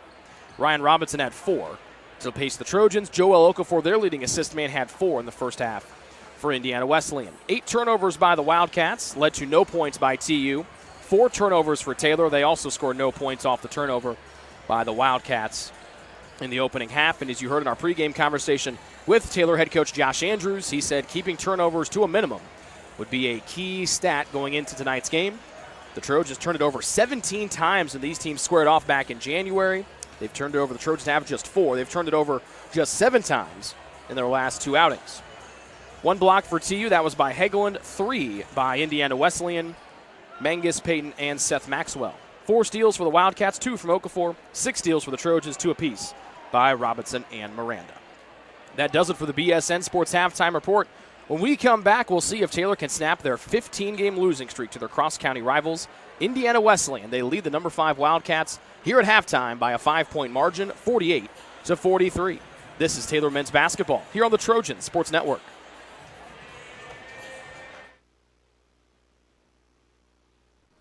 What limits you?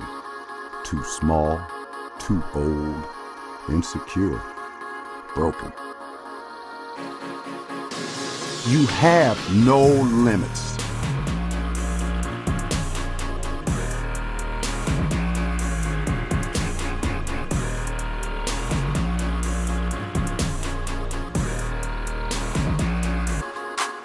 Rethink your limits.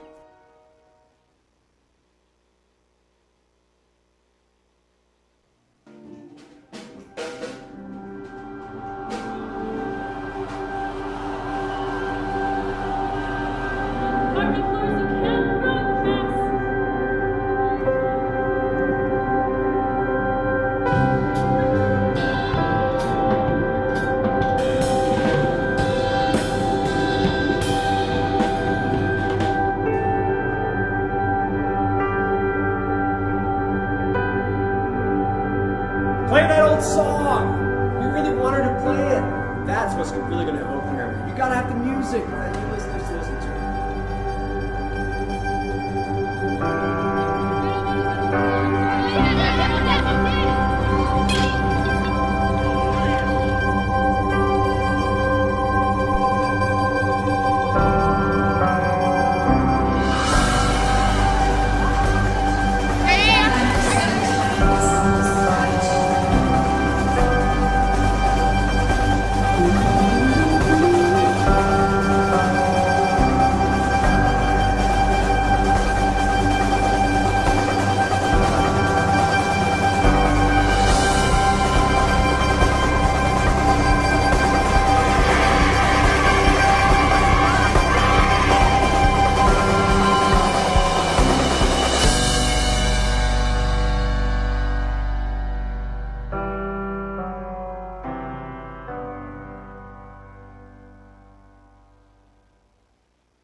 20 minutes in, 20 minutes to go here from Odell Arena. Taylor led the entire way in the opening half. They led by as many as 10. They lead by 5 right now as we start the second half. Indiana Wesleyan will start with the ball. They, go from right to left in red with white numbers and white letters. Trimmed, the letters are in black. They've got their starting 5 out there. Evan Maxwell, Joel Okafor, Kyle Mangus, Grant Smith, who's playing with the 3 personal fouls, Kanan Coffey, and the aforementioned Evan Maxwell. Taylor guards in a man-to-man, and again, Wesleyan goes from right to left in red. High left side, Smith wanted to bounce pass to Maxwell as he had the mismatch with Miranda. Now Pena guards him. Smith around a screen, got into the paint, jumps in, and was he fouled? And he was against Jason Hubbard, who looks perplexed down below us. Second one on Jason. And 19 seconds into the second half, the Trojans get called for their first foul of half 2. A tough one there as as Smith was barreling down the lane. They said that Jason got him with a forearm. The shot clock sets at 20 as Smith will get it in to the left of the hoop on the baseline. Far sideline, Mangus. Down to the mid-post left, Maxwell. Weight mismatch, and CJ wrapped him up with a hug from behind. First one on CJ, second one against the Trojans.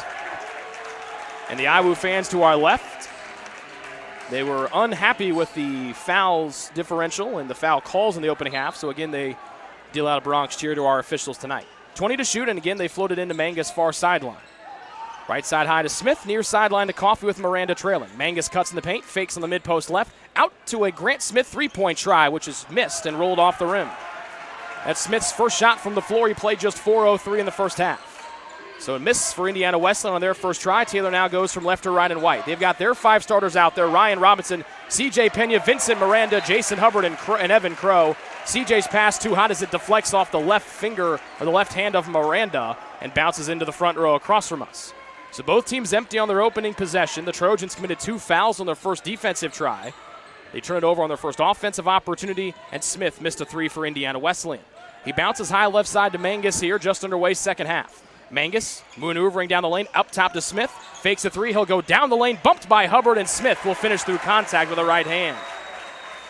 First points of the second half go to Indiana Wesleyan. They cut the deficit down to 3. It's the closest they've been, and it feels like an eternity. Taylor had the answer every time their lead was trimmed down to 5 in the opening half. We'll see what they can do here, the lead down to 3. Miranda, up top, CJ Pena, 3-ball. No, that one long. He made his first 2 threes, now he's missed his last 2. Mangus to tie us at 48. No, and he continues to remain cold, and Pena hauls in a rebound. Mangus, 1 of 9 from the floor, 0 of 3 from downtown, and he's a good three-point shooter at 40%. Here's Robinson, a 3 try. No, that one off target left. Mangus gets it, and Smith boxes out the very long Jason Hubbard. It remains a 3-point Taylor lead. Indiana Wesleyan with the ball from right to left. Just about 2 minutes in. Backdoor cut. Mangus got away from Crow. Head fake. Off balance. Bank shot. No. But they'll call the foul, and Mangus will go to the line twice. Foul on CJ Pena. That's his second, and that's a bad foul for the Trojans here. CJ really frustrated as he picks up his second foul. He was their leading scorer in the opening half with 18. And 1 minute and 56 seconds into the second half, the Trojans have already committed 3 fouls. They committed just 7 in the first half. First free throw, Mangus, good. He's got 4. So Hageland in for Pena. A 3-0 start to the second half for Indiana Wesleyan. They've drawn to within 2.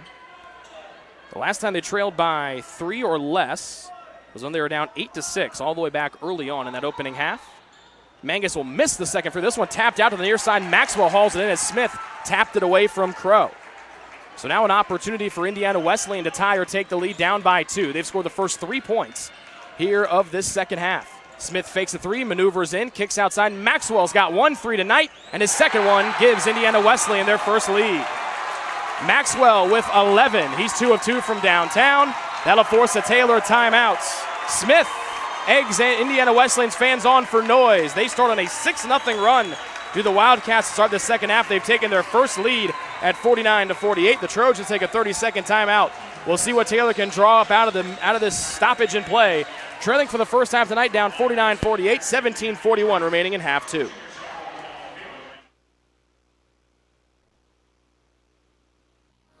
What limits you? Too small, too old, insecure, broken. You have no limits.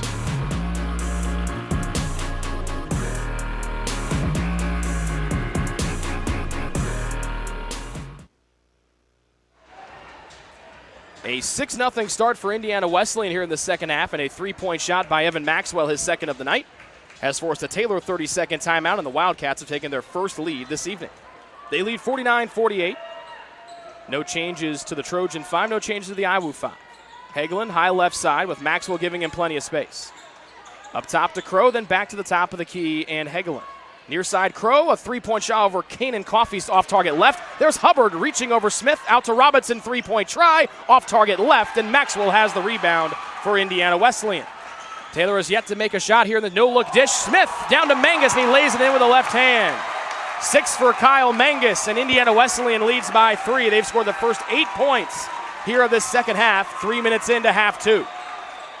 There's a 3-point deficit for the Trojans. They could really use a bucket here in the worst way possible. Miranda double teamed by Mangus and Maxwell, reverses the ball left side as Taylor attacks the basket to our right.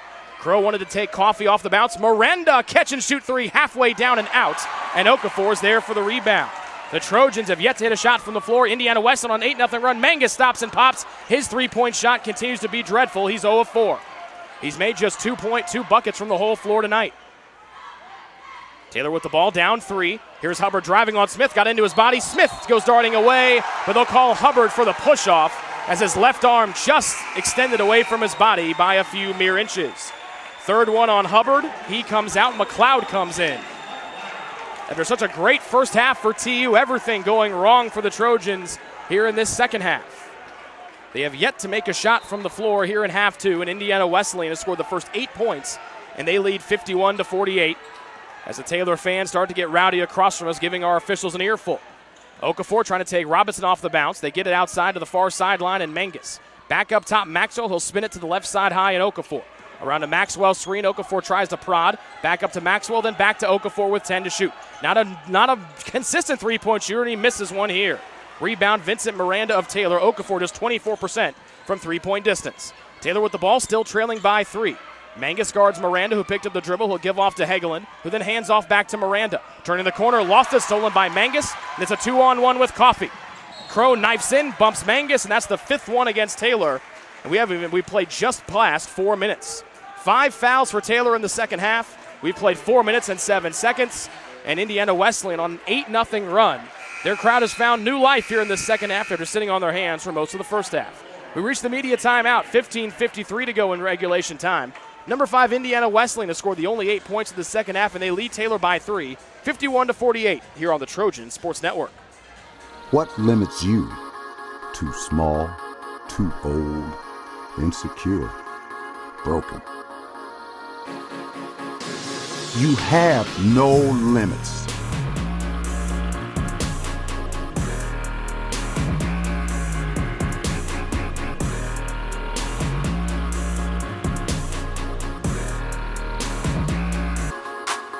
Rethink your limits.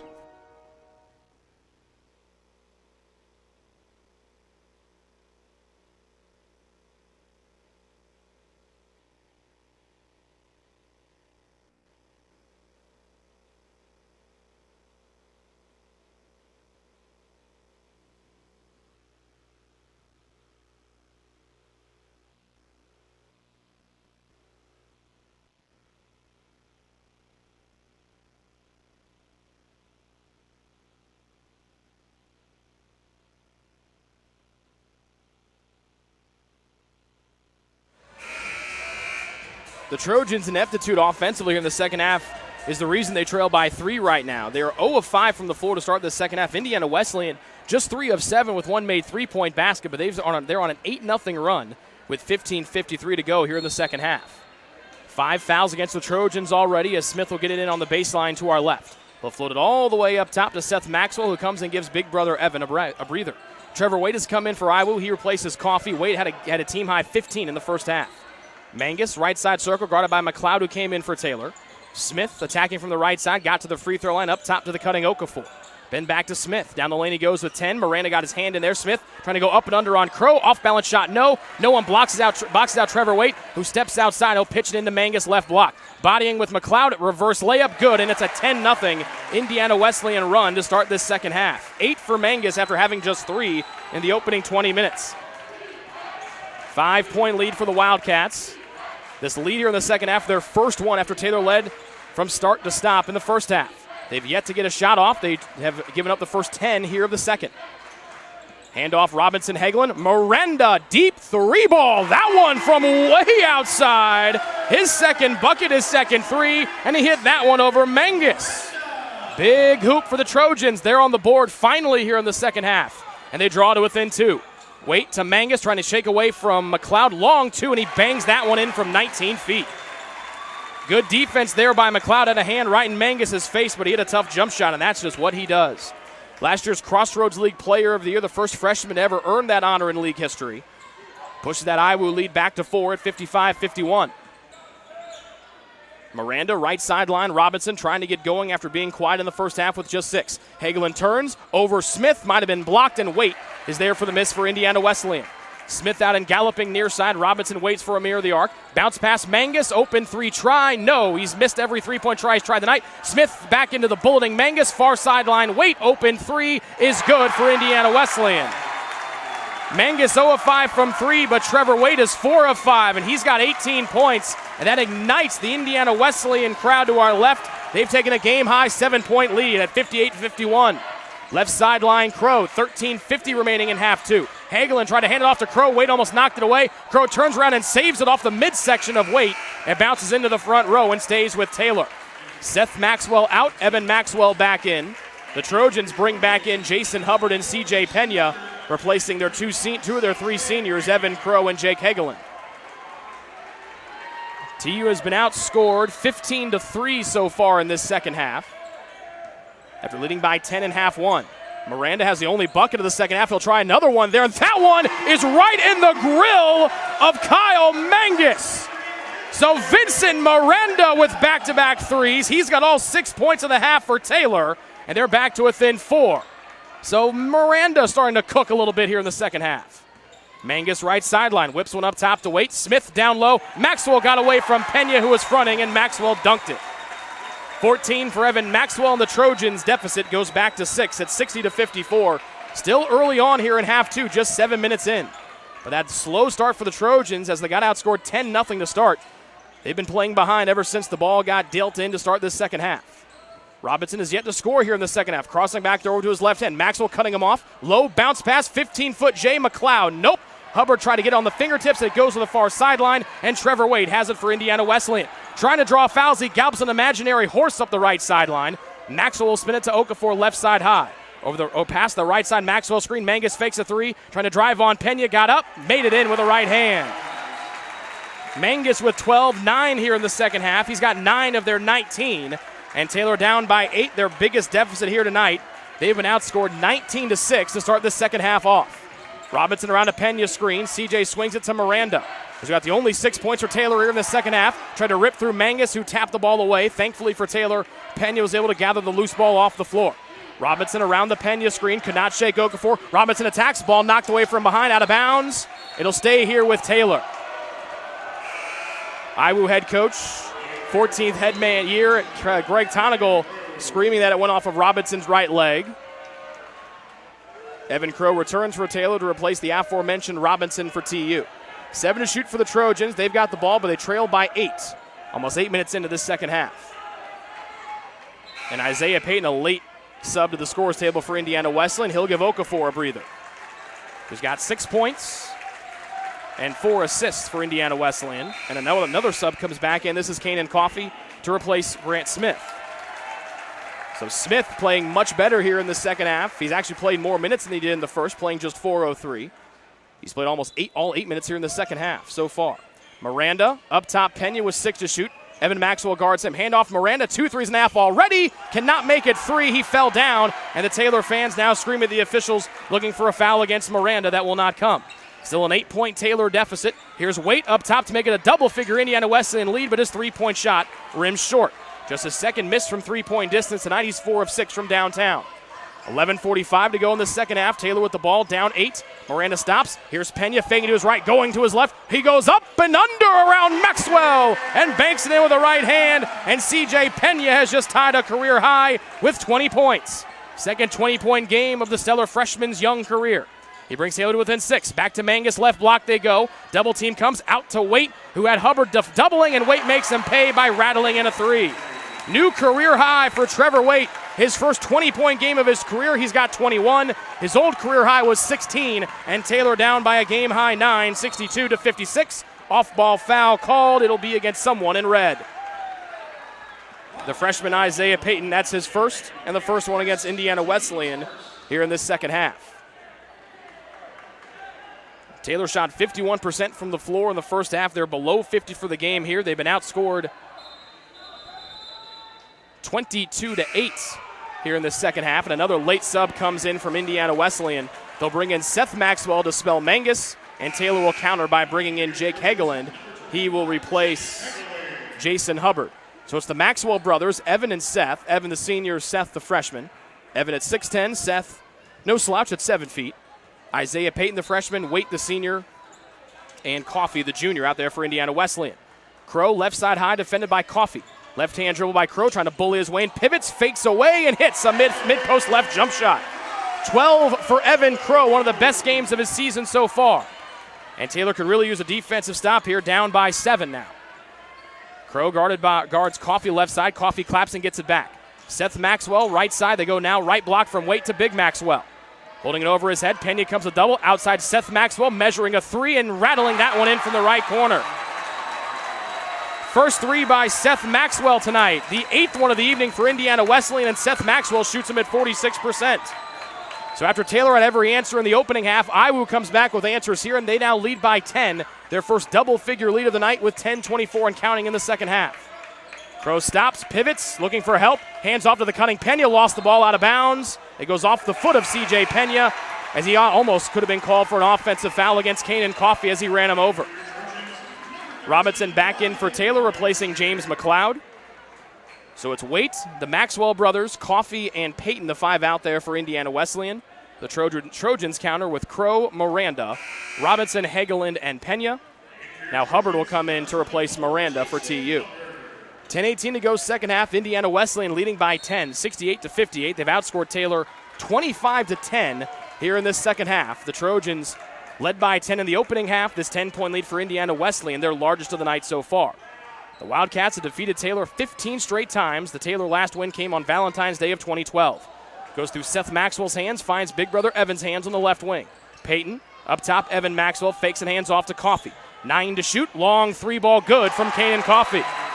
Coffey's first triple of the night. He leads them in that 3-point made category. Dad's got the handheld camcorder to our left, recording every shot by his youngest son, Kanan. And Taylor down by 13, 71-58. They need some buckets and stops. Hubbard 1-3 tonight. That'll stay that way as his 3 from the left side high was short. Taylor's been outscored by 18 here in the second half, 28-10, as Iwu scored the first 10 points of the second half, erasing a 5-point halftime deficit. Seth Maxwell fakes, Coffey, catch and shoot, rainbow 3 is short, but no one grabs the rebound for Taylor, and Indiana Wesleyan will reset. Offensive rebounds have been Taylor's bugaboo at times here in the second half. Payton left wing, getting direction from Evan Maxwell, who catches right on the league logo. Right-hand hook, short, and Pena there for the rebound for Taylor. 4th board of the night for C.J. Pena to go with his career-high tying 20 points. Robinson around the right side arc, flipping outside to Crow. Between the circles to Pena, then far sideline Hubbard. 8:55 to go second half. The chant is defense from the Iwu students across from us. They lead by 13. Hegeland bullets one to Crow. Got to the free throw line. Back outside Hubbard. 3. That was halfway down and out for the Trojans. Jason just 1 of 5 from 3-point range tonight. Evan Maxwell comes up as Indiana Wesleyan brings the ball to the front court. They call a timeout.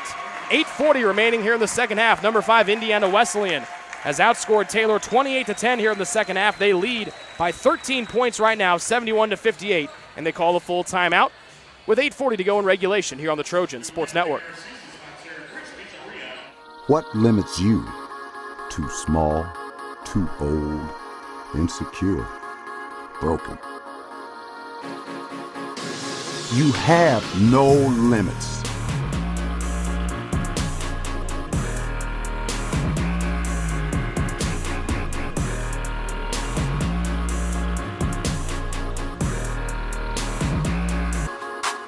Rethink your limits.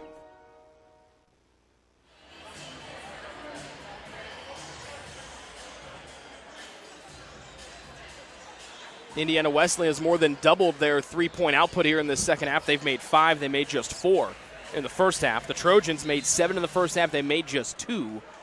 And that's what really helped them build that lead up, even though Indiana Wesleyan had shot 60% from the floor in the opening stanza. Mangus back in for Indiana Wesleyan. He replaces Evan Maxwell. Mangus looks at Maxwell's little brother Seth. Coffey up top, floating down low. Hagelin fronts and bats that bad pass from Coffey away. Robinson will run the point. He'll go right into the bodies in red, misses a layup. McLeod will tap it down, and it's going to go against James McLeod as Mangus beat him to the other end. Second one on McLeod, the 6th one against Taylor. Next one will put Indiana Wesleyan in the bonus. Robinson looks for a foul on the other end. Here comes Indiana Wesleyan the other way. They've outscored Taylor 28-10 here in the second half, and they lead by 13 right now. Mangus, a big reason why, fakes a 3. He got away. McLeod slipped. Mangus' shot, no good. Mangus is 0 of 5 from three-point range. He's not shot the ball great, but he's been effective, getting 12 points, 9 here in the second half. Miranda back in, hands off to his classmate McLeod. One hand bouncer to the right wing in the baseline, and Hagelin trying to go against the freshman Maxwell, and Hagelin steps out of bounds. It goes back to Indiana Wesleyan. And that'll bring us to a media timeout as Grant Smith will check in for the Wildcats. 7:53 to go second half. Number 5 Iowa leads Taylor by 13, 71-58 here on the Trojan Sports Network. Since opening in the late 1980s, the Maddox Family Dental Center has been focusing on providing the highest quality dental care for their patients.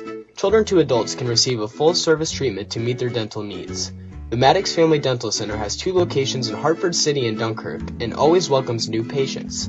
The Maddox Family Dental Center, a proud corporate partner of Taylor University Athletics.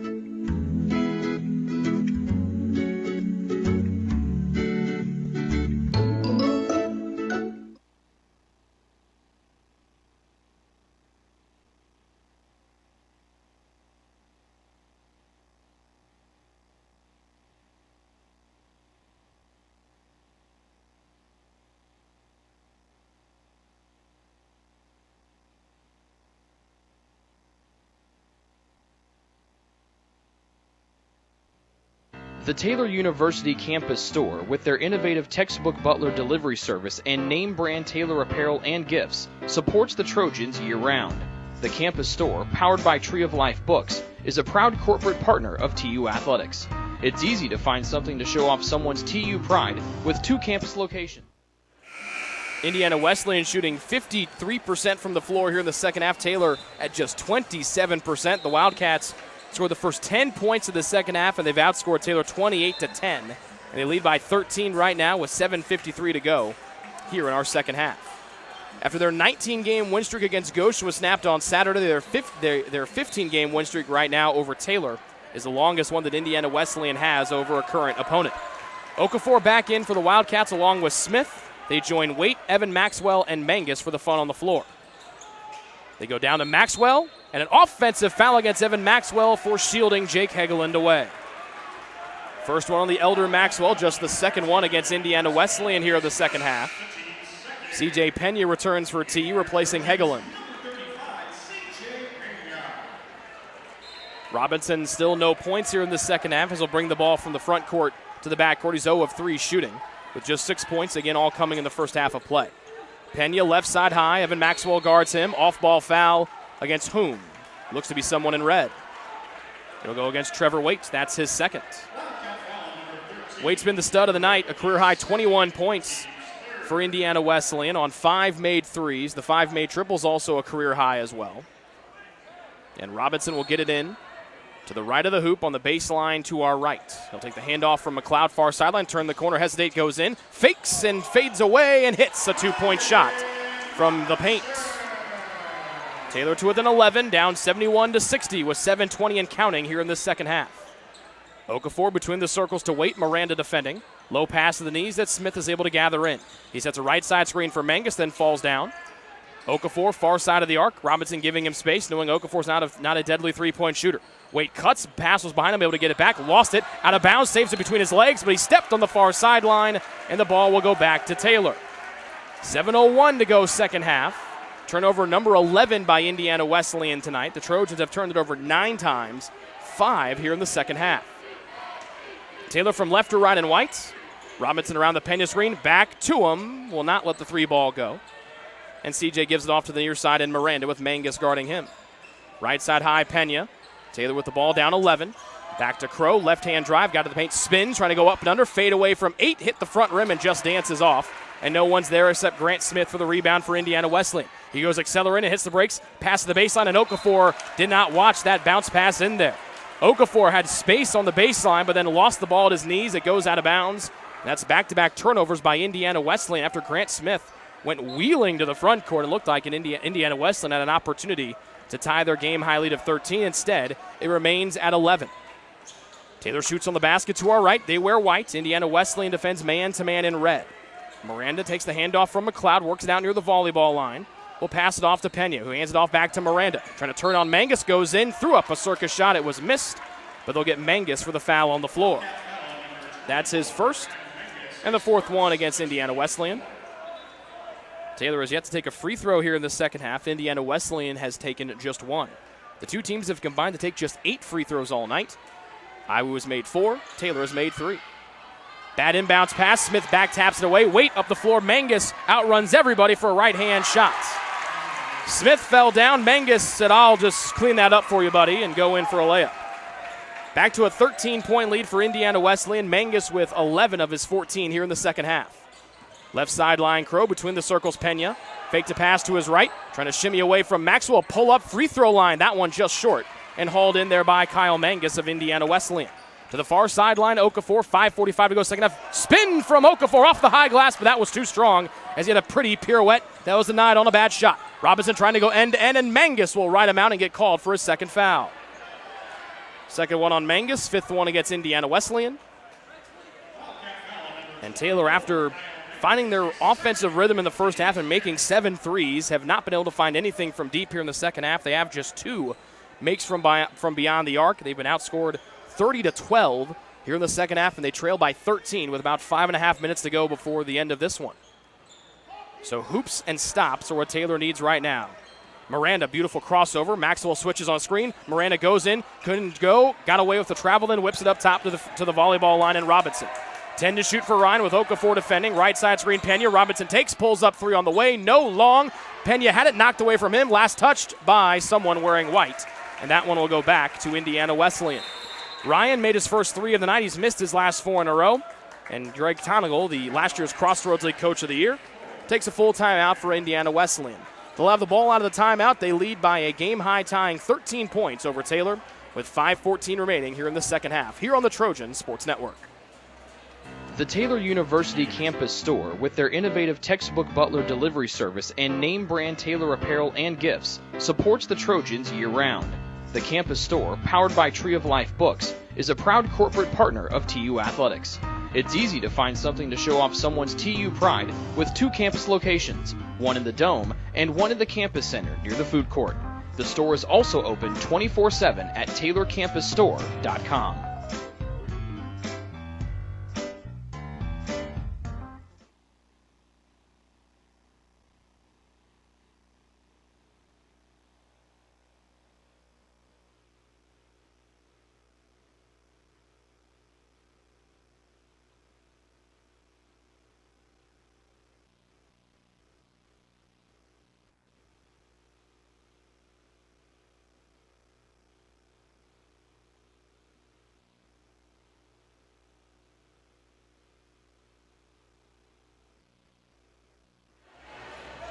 Third game in a row, Taylor plays without their second leading scorer, Mason Degenkolb, who had 15 points, 7 assists, and 3 steals when these teams locked horns back in January across the county at Indiana Wesleyan. Out tonight with that lower leg injury. C.J. Pena's picked up the weight for him. Evan Crow has as well, but Evan had 10 points in the first half. C.J. had 18. Both of those guys have only scored 2 points respectively here after halftime. Smith will get it in the backcourt. Taylor goes to the full court press to try to trap Okafor far side, bouncing back to Smith.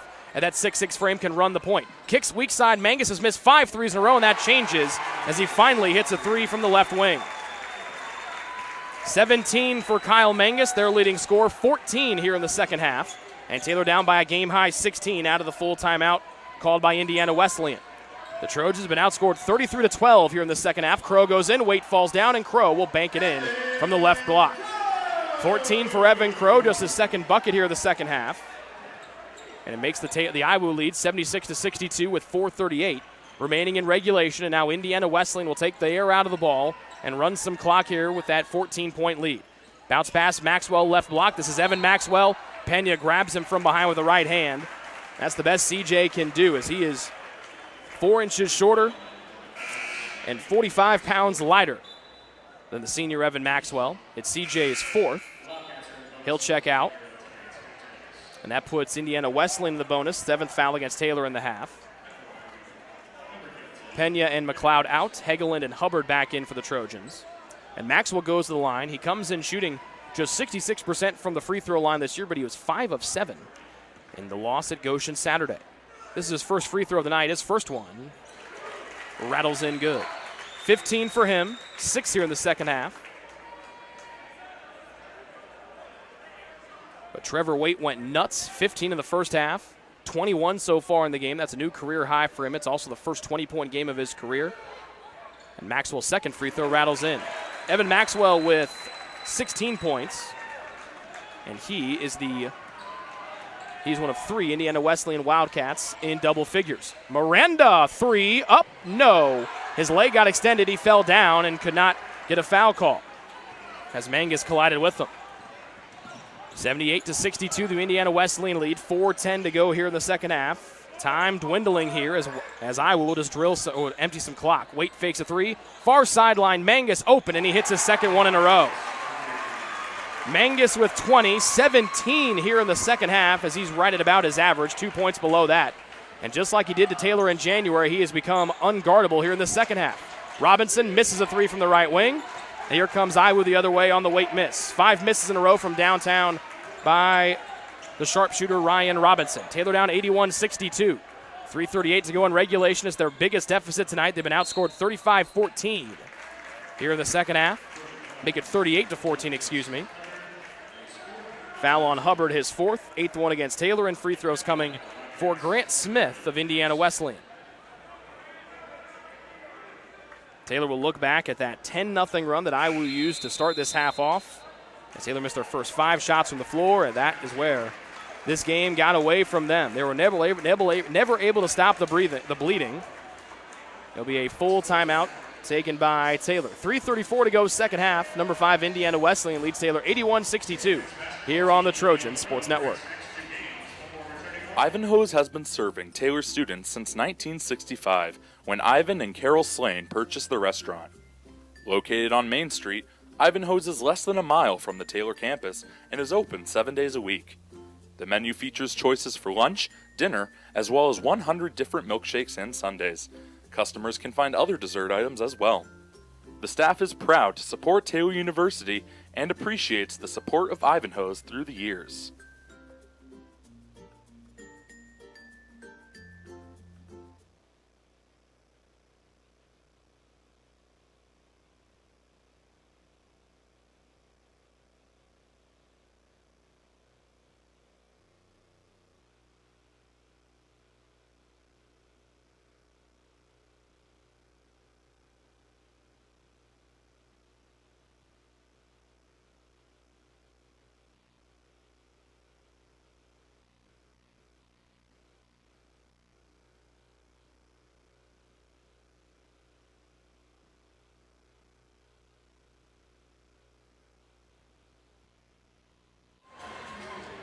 Two 20-point scorers tonight for Indiana Wesleyan. Trevor Waite with a career-high 21 points. It's the first 20-point game of his career for the senior out of Liston, Indiana. His brother Tyler sits to our left. He also has a career-high tying 6 rebounds. Grant Smith to the line for 2. He's been a non-factor tonight. Had those 3 fouls in the opening half. Played just 4 minutes. He misses a free throw here. Evan Maxwell goes in and wrestles a rebound away. That's his team-leading 8th. Smith attacks from the left wing, bumped by Crow. Outside, Mangus has made 2 threes in a row, and this one will miss long. And Pena will take the long rebound away. Taylor with the ball, down by a bunch. Robinson falls. He was tripped by Okafor. Second one on Okafor, the 6th one against Indiana Wesleyan. The IWU bench to our left disagrees with the trip. And Taylor will have the ball on the baseline to deal it in. 3:17 remaining in regulation. A 19-point Indiana Wesleyan lead. Cannon Coffey back in to replace Grant Smith. 24 seconds to shoot for Taylor, as Robinson will deal it in on the baseline to our right. He'll be just to the left of the basket. Floats it up near side, hauled in by Pena. A handoff to Robinson with Okafor guarding him. Around the CJ screen to the right, Robinson behind the back pass, and Mangus got his hand caught in there and gets called for the reach-in as he went for the steal. Third on Mangus, 7th one against Indiana Wesleyan, and that puts Taylor in the 1-and-1 bonus. Down by 19 with 3:09 to go, second half. Either one of these free throws go down for CJ. It'll be a new career high for the freshman from Pickerington, Ohio, and Harvest Prep High School. The first one, good. CJ 3 of 3 from the line tonight. He's now got a new career high, 21 points. CJ came in shooting just 44% at the charity stripe this season, but has done very well as of late and continues to played splendidly in that opening half for TU. The second one is up, and he knocks that one down as well. 22 for CJ Pena. 81-64, the IWU lead with 3:05 to go. Mangus end-to-end, kicking to the right corner, and Maxwell, and he traveled on the far sideline. The ball will go back to Taylor. 13th turnover by the visitors from across the county. After Taylor, neither team scored a point off the turnover in the opening half. IWU scored 7 points off of the 6 Taylor miscues here in half 2 so far. Robinson double team with Maxwell and Okafor. One-hand bouncer, then Ryan will step on the baseline to our right. So after Maxwell traveled, Ryan steps on the baseline to our right on a drive, and it goes back to Indiana Wesleyan. 2:56 to go, second half. Mangus will be the one to get it in with Hubbard defending the inbounds pass. Far side of the floor, Okafor. Hubbard comes to double team. They'll wrap one back to Mangus. And he's got a clear path up the near side. To Coffey, right side wing, drives, bouncing down low. Maxwell, 1 feet to set himself, and he thunders it down with 2 hands. 23 for Evan Maxwell. And Taylor back down by a game-high tying 19, 83-64. Pass out of bounds, deflected by Okafor or Mangus, and he'll stay here with Taylor. Seth Maxwell comes in for IWU to replace Evan Maxwell, who has a team-high 23. Or excuse me, he has 18 on the night, excuse me. He'll exit. Mangus will exit with a 20-point outing for him. Jonathan Panzu, the freshman, enters for Indiana Wesleyan as they get some reserves in here. 2:35 to go, second half. IWU up 83-64. Pena fakes, pulls from 3, and hits another one. This one from up top. Third 3 for CJ Pena tonight. He's got 25 as he continues to add to that career high total. Second 20-point game of his career. They go down to Panzu, reverse or a circus layup, good, and then he stares at his own bench for some reason. 85-67, the IWU advantage. As everyone will come in here. CJ Pena 3 from way downtown is long, and Panzu has the rebound for Indiana Wesleyan. Okafor across the timeline over to Waits with less than 2 to go, and IWU up 85-67. They've led by as many as 19. Substitution timeout taken by Indiana Wesleyan. Trevor Harrell along with Isaiah Payton come in for the Wildcats. Bailey Hester, Keegan Owen, Caden Newbert come in for Taylor. Kanan Coffey back out there for Indiana Wesleyan. Trevor Waite will exit. Yep, Waite's got to leave. They've got 6 guys on the floor. You can only play with 5. Waite was a thorn in Taylor's side tonight. He finishes with a career-high 21 points, a career-high tying 6 rebounds, and a career-high 5 made 3-point baskets. With a minute 55 left, Indiana Wesleyan will notch their 16th straight win over their cross-county foes, Taylor University. Coffey around the Panzu screen. Up top, contested 3 over Newbert. Short, hits the floor and gobbled up by Keegan Owen of Taylor. Coffey a non-factor tonight, just 1 3-point try. Pena almost fell over, lost the dribble, got it back. Then a reach-in foul is called against Trevor Harrell of Indiana Wesleyan. His first, the 8th against the visitors. And here's Luke Stevens coming in for Indiana Wesleyan, replacing Kanan Coffey. Coffey will be back next year as a senior. Maybe next year we can get Jesse to come back and attend a game. It's not that far, pal. Just a short little drive. Penn into the line where he's 4 of 4 tonight. 9 of 14 from the floor. Just 2 of 5 here in the second half after going 7 of 9 in the opening 20 minutes. First free throw good for CJ, 5 of 5 tonight. His best night shooting the free throws right here. And trying to get to 27 points. And he got them both. 6 of 6 from the line tonight is C.J. Pena. A career-high 27 points. He's the Trojans' leading scorer. With 90 seconds left, it's Iwu 85 and Taylor 69. Harrell back it out. Bailey Hester defends him for TU. They get off to Peyton with Hubbard right on his back. Panzu is directing traffic. The ball saved and intercepted by Newbert as Panzu is directing things, and Peyton threw him the ball anyway. Owen up the near sideline behind the back dribble. Pull up three ball. Got that one in front of his own bench. How about the net? How about that nifty little behind the back and then a three right in your eye by Keegan Owen. Taylor down 85-72. With less than a minute to go here in the second half. Maxwell spins away from Pena. This is Seth Maxwell. His pass intercepted by Keegan Owen, and he'll race to the other end. He's got Pena there. Owen transition three, long, off the glass and nothing else. It's tapped around and hauled in by Trevor Harrell. Pena was cutting to the hoop, trying to hope to get an alley-oop. And with 35 seconds left, Indiana Wesleyan will dribble out time here, leading 85-72. Peyton goes in, spinning into the air, up top, faking a three was Stevens. He'll go down low to to Maxwell. And Seth Maxwell lays it in with a right hand from the left side of the glass. He gets 10 points, and he's the fourth Wildcat in double figures tonight. It'll be a 15-point win tonight for Indiana Wesleyan if Taylor doesn't take one more shot. Shot clock turned off with 13 seconds left and counting. It'll be the 16th straight win for Indiana Wesleyan on the men's side. And Taylor will have to wait either until the league tournament or until next season to try to snap this losing streak. Buzzer sounds, and that'll do it. Indiana Wesleyan back on the winning side of things. They get just their fourth win of the year after trailing at halftime. They improved to 4-4 after trailing at the half. And they defeat Taylor tonight and take the season series, winning tonight by a 15-point win, 87-72, as they outscored Taylor in the second half, 44-24. We'll come back and take a look at this one here on the Ivanhoe's postgame show after this here on the Trojan Sports Network.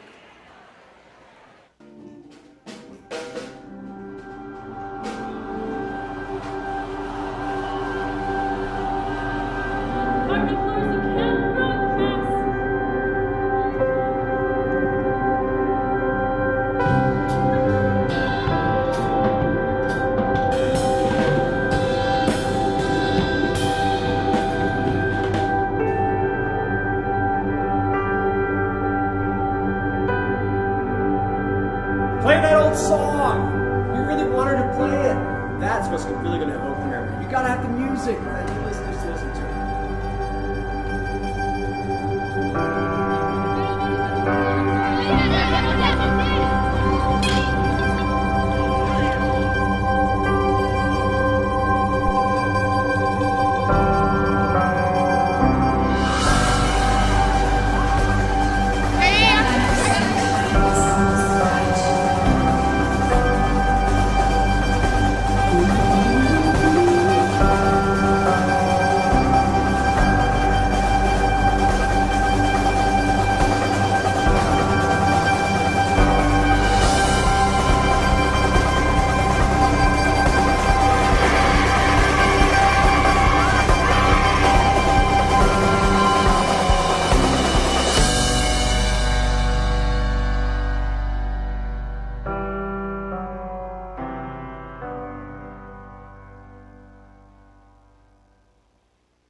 Greek's Pizzeria in Upland opened its doors in December of 2017.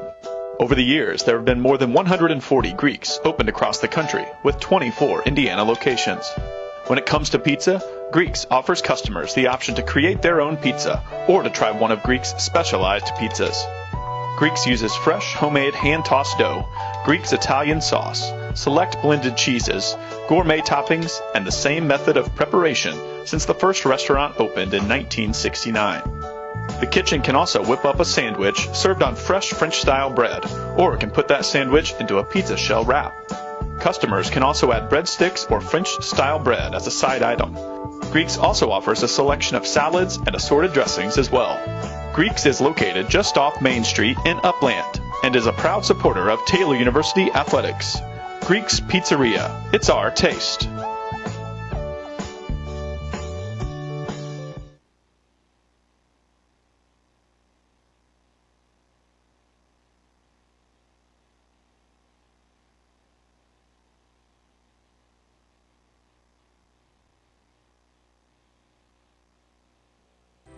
It's true. Many of us spend more time thinking about what's for dinner than thinking about retirement. But if you think your retirement needs deserve more attention, we agree, and we'd like to help. Your local Edward Jones financial advisors, Ryan Jones, Mark Sieglin, and Rob Sisson, can help you get started today. They are proud corporate partners of Taylor University Athletics. Edward Jones, making sense of investing.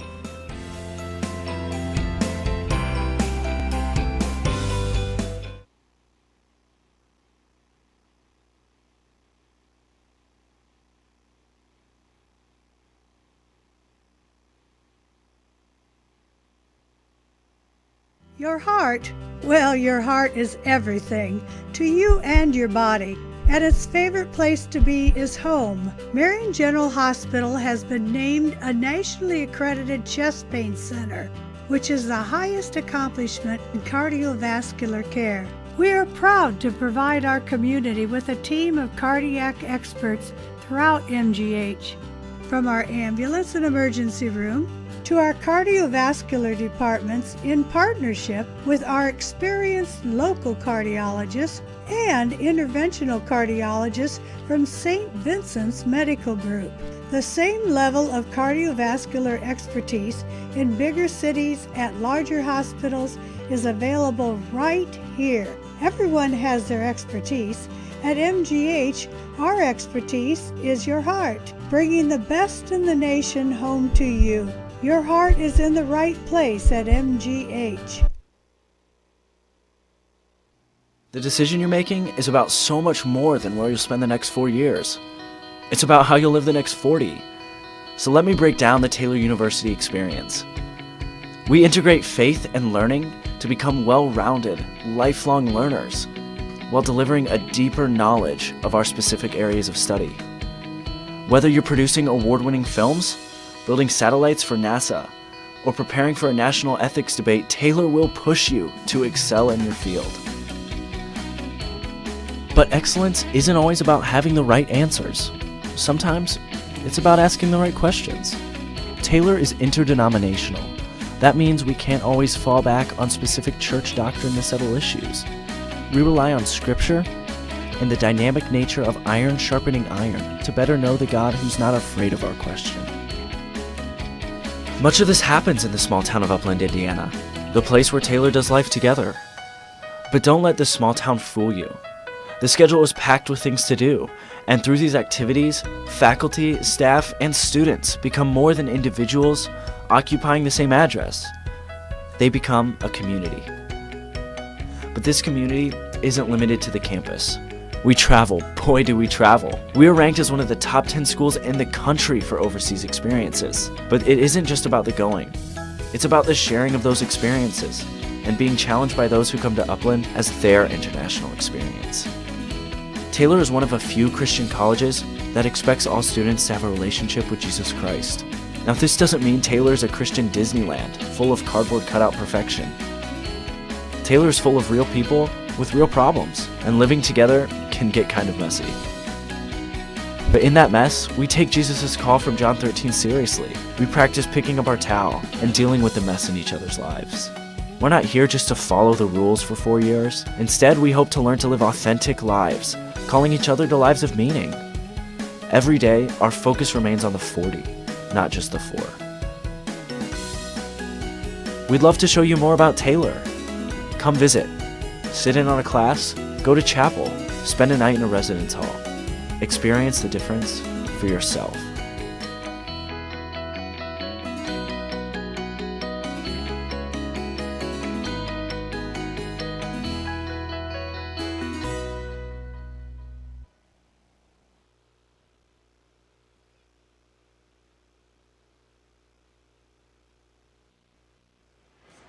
Back here inside Odell Arena, Rick Johnston with you. This is the Ivanhoe's post-game show, and a tough one for the Taylor men's basketball team tonight. They led number 5 Indiana Wesleyan at halftime by a margin of 5 at 48-43. And coming into tonight's action, Indiana Wesleyan had lost 4 of their 7 games after trailing at halftime. Actually, all 4 of their losses this season coming in had come when they trailed at halftime. This is the first time all season that Indiana Wesleyan has won a game trailing at the half. They outscored Taylor by 20 in the second half, 44-24, to win tonight by a final of 87-72. Indiana Wesleyan shot the ball great all night, 59% from the floor. They were 62% in the first half, 57% in the second. They were 11 of 24 from three for 46%, and they were 6 of 7 from the line. They come into the night averaging 21 free throw attempts, and again, they took just 7 here tonight, and that is, survey says, not their lowest free throw attempts of the year, but 2 off of that season low mark. Taylor shot 43% from the floor. They were 51% in the first half, and they made just 8 of their 26 shots after halftime. They finished 11 of 30 from 3. They made 7 threes in the first half. Actually, the two teams flip-flopped their three-point totals in the first half. Taylor made 7 in the first half. They made 4 in the second. Indiana Wesleyan made 4 in the first half. And you guessed it, they made 7 in the second half. Taylor was 7 of 8 from the line tonight. So each team hit 11 threes tonight. The difference, though, Taylor outscored. They had 8 more baskets, Indiana Wesleyan did, than Taylor. We'll take a break, come back. We'll hear from the head coach, Josh Andrews, right after this here on the Ivanhoe's postgame show.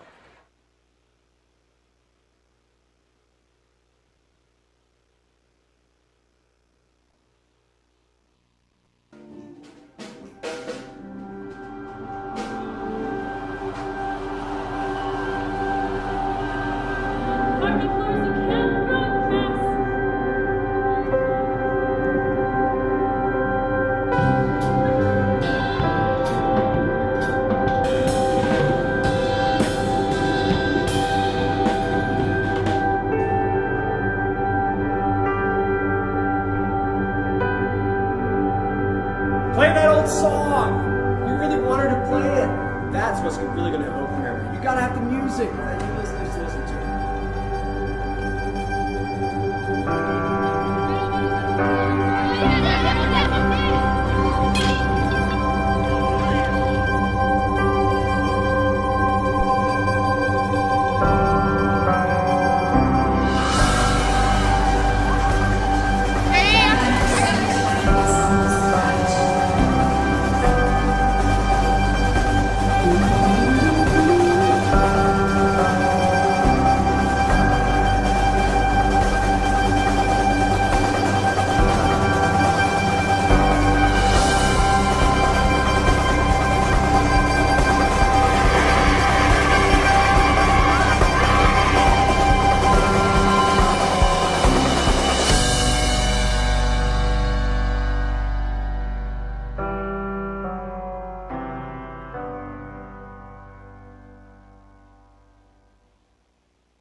Welcome back here inside Odell Arena. Rick Johnston joined by the head coach of the Trojans, Josh Andrews, here on the Ivanhoe's postgame show. Tough one to take. You guys led at halftime, even though IWU shot 61% from the floor in the first 20 minutes. What happened that led them get that 10-0 run at that point? It was like a freight train running away off the tracks. Well, I was disappointed. I thought we shot it a little quick and we're a little jumpy coming out of the half, and maybe that's from playing a really nice first half and seeing the ball go through the net. But we didn't want to play at their pace for 40 minutes. We got a rotation of 7 guys right now, and they're deeper and they're longer and they're athletic, so we needed to be able to play appropriate pace. I thought we were a little quick early, and none of those looks went in. I think we were 0 for 4 from the arc out of the gate. So long rebounds, they're playing in transition, they get quick scores, they get a little momentum, and we didn't recover very well from there. Second half, I thought they made some adjustments on how they guarded the ball screen, and it frustrated us, and we never got back in rhythm. You know, I think we were 12 assists to 4 turnovers in the first half, and we finished the game with an additional assist and 7 turnovers. So that's a telltale sign that you're not playing good basketball. What let Trevor Waite get going like he did? He had 15 in the first half. He had 21. He had never scored more than 16 in a game until tonight. What let him get going, particularly there in the first half where you know, if he doesn't get his 15, he comes in averaging 7. He doesn't get 15 in the first half. You guys are probably looking at a double-digit lead. Yeah. Several of those, I think, came on overhelp, but the overhelp comes from how dangerous their other guys are. Yeah. So you got the ball in the middle of the floor. You got our 5-man trying to fight their 5 in the paint and dig it out, and the ball's coming back out, and they're making shots. So you got to pick your poison. Maxwell's had some games where he's scored close to 40 when teams don't adjust. So we're trying to collapse on him and make it tough, and then they got enough weapons to beat you, especially when a guy like that comes in as a senior and knocks down shots. I mean, each one was a dagger. It really hurt. They turned it over 15 times, which is just about one more than their average. You guys, you mentioned, turned it over 11 times, but much more there in the second half. One of the bright spots tonight, C.J. Pena, career high, 27 points, his second 20-point game of his career. C.J. hit his first 5 shots, had 18 in the first half, really got going. How happy were you with his performance tonight? He also took both the Maxwells to the rack a couple of times tonight. Showed no fear out there at all. Yeah, this second half of the year, he's just been a gamer. He's become more and more confident. He's super difficult to guard as a 5-man, especially from the perimeter. You got to close out on him at maybe 24, 25 feet, but he's mobile enough and balanced enough to go get to the rim. And, we just needed a little more help in terms of shots falling and taking care of the ball in the second half. But again, credit Wesleyan, and coming off a tough loss Tuesday, I thought Saturday, they really played well down the stretch. They were so tough. Long road trip. You guys are at Mount Vernon, Nazarene on Saturday. Good luck, and we'll talk to you a week from this Saturday for Senior Day against Grace. Thanks, Rick. We appreciate it. That's Josh Andrews, the head coach of the Trojans, joining us here on the Ivanhoe Postgame Show. We're back to wrap it up after this.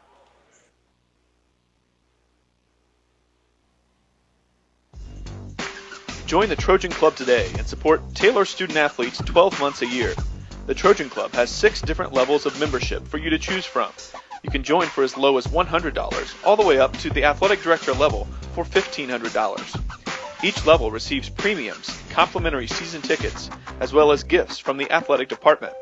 Members also receive special recognition during halftime of the annual Silent Night game.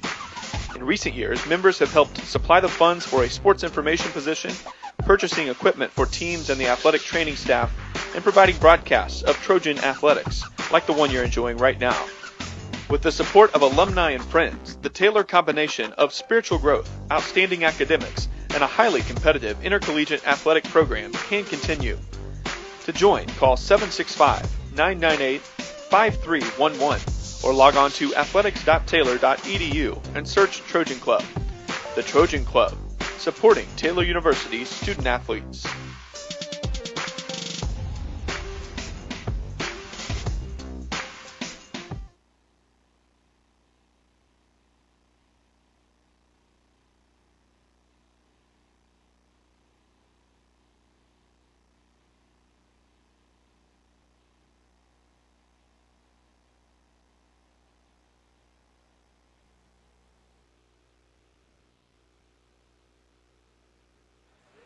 Back one final time here on the Ivanhoe's postgame show. Rick Johnston here with you as Taylor falls for the 16th straight time against cross-county foe Indiana Wesleyan here tonight. The Wildcats had 4 in double figures, led by Trevor Waite's career-high 21 points. He had not scored more than 16 points in a single game his entire career coming in, and the senior and the little brother of former Taylor men's basketball player Tyler Waite really put it to his brother's alma mater this evening. Kyle Mangus had 20 points, 17 in the second half when he went 7 of 12 from the floor. Evan Maxwell had 18, and Seth Maxwell had 10 for the double-figure scores tonight for Indiana Wesleyan. The Trojans had 2 in double figures, led by C.J. Pena's career-high 27 points. He was 9 of 14 from the floor. He had 18 in the first half, going 7 of 9 from the field. C.J. also made 3 of his 6 3-point tries tonight. The only other double-figure scorer for Taylor was Evan Crow. He finished with 14 points. That is one off of a season high for Ev. He was 6 of 10 from the field, 2 of 3 from downtown. Jason Hubbard had 5 points. Ryan Robinson, 8. He had just 2 in the second half for Taylor.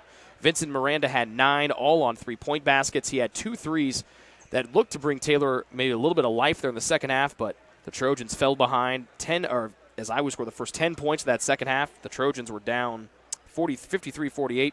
And that was all she wrote after that. Taylor would get no closer. They got to within 6. They actually got to within 2. After falling behind 53-48, they scored a 3-point basket to cut it to 2. And then the Trojans got no closer than 4. The rest of the way, a 3-point shot by Miranda made it 58-54.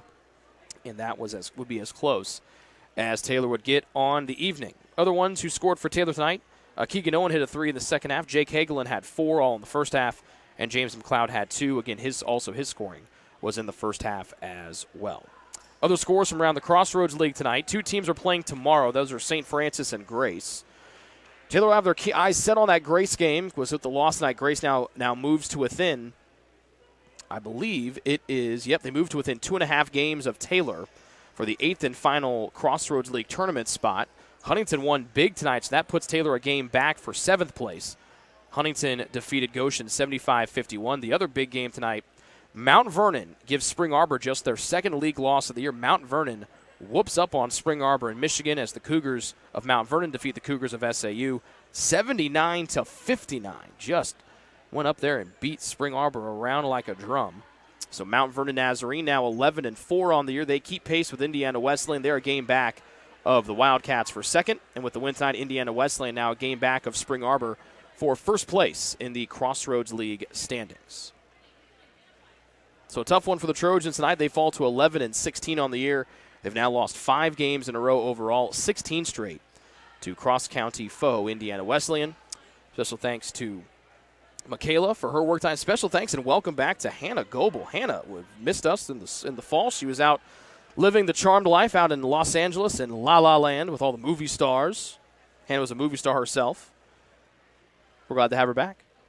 We're glad you folks tuned in tonight as well. Tough one for the Trojans. We will see you a week from Saturday for Senior Day when Taylor takes on Grace. They'll honor their 3 seniors, Evan Crow, Jake Hegeland, and Emmanuel Boitin.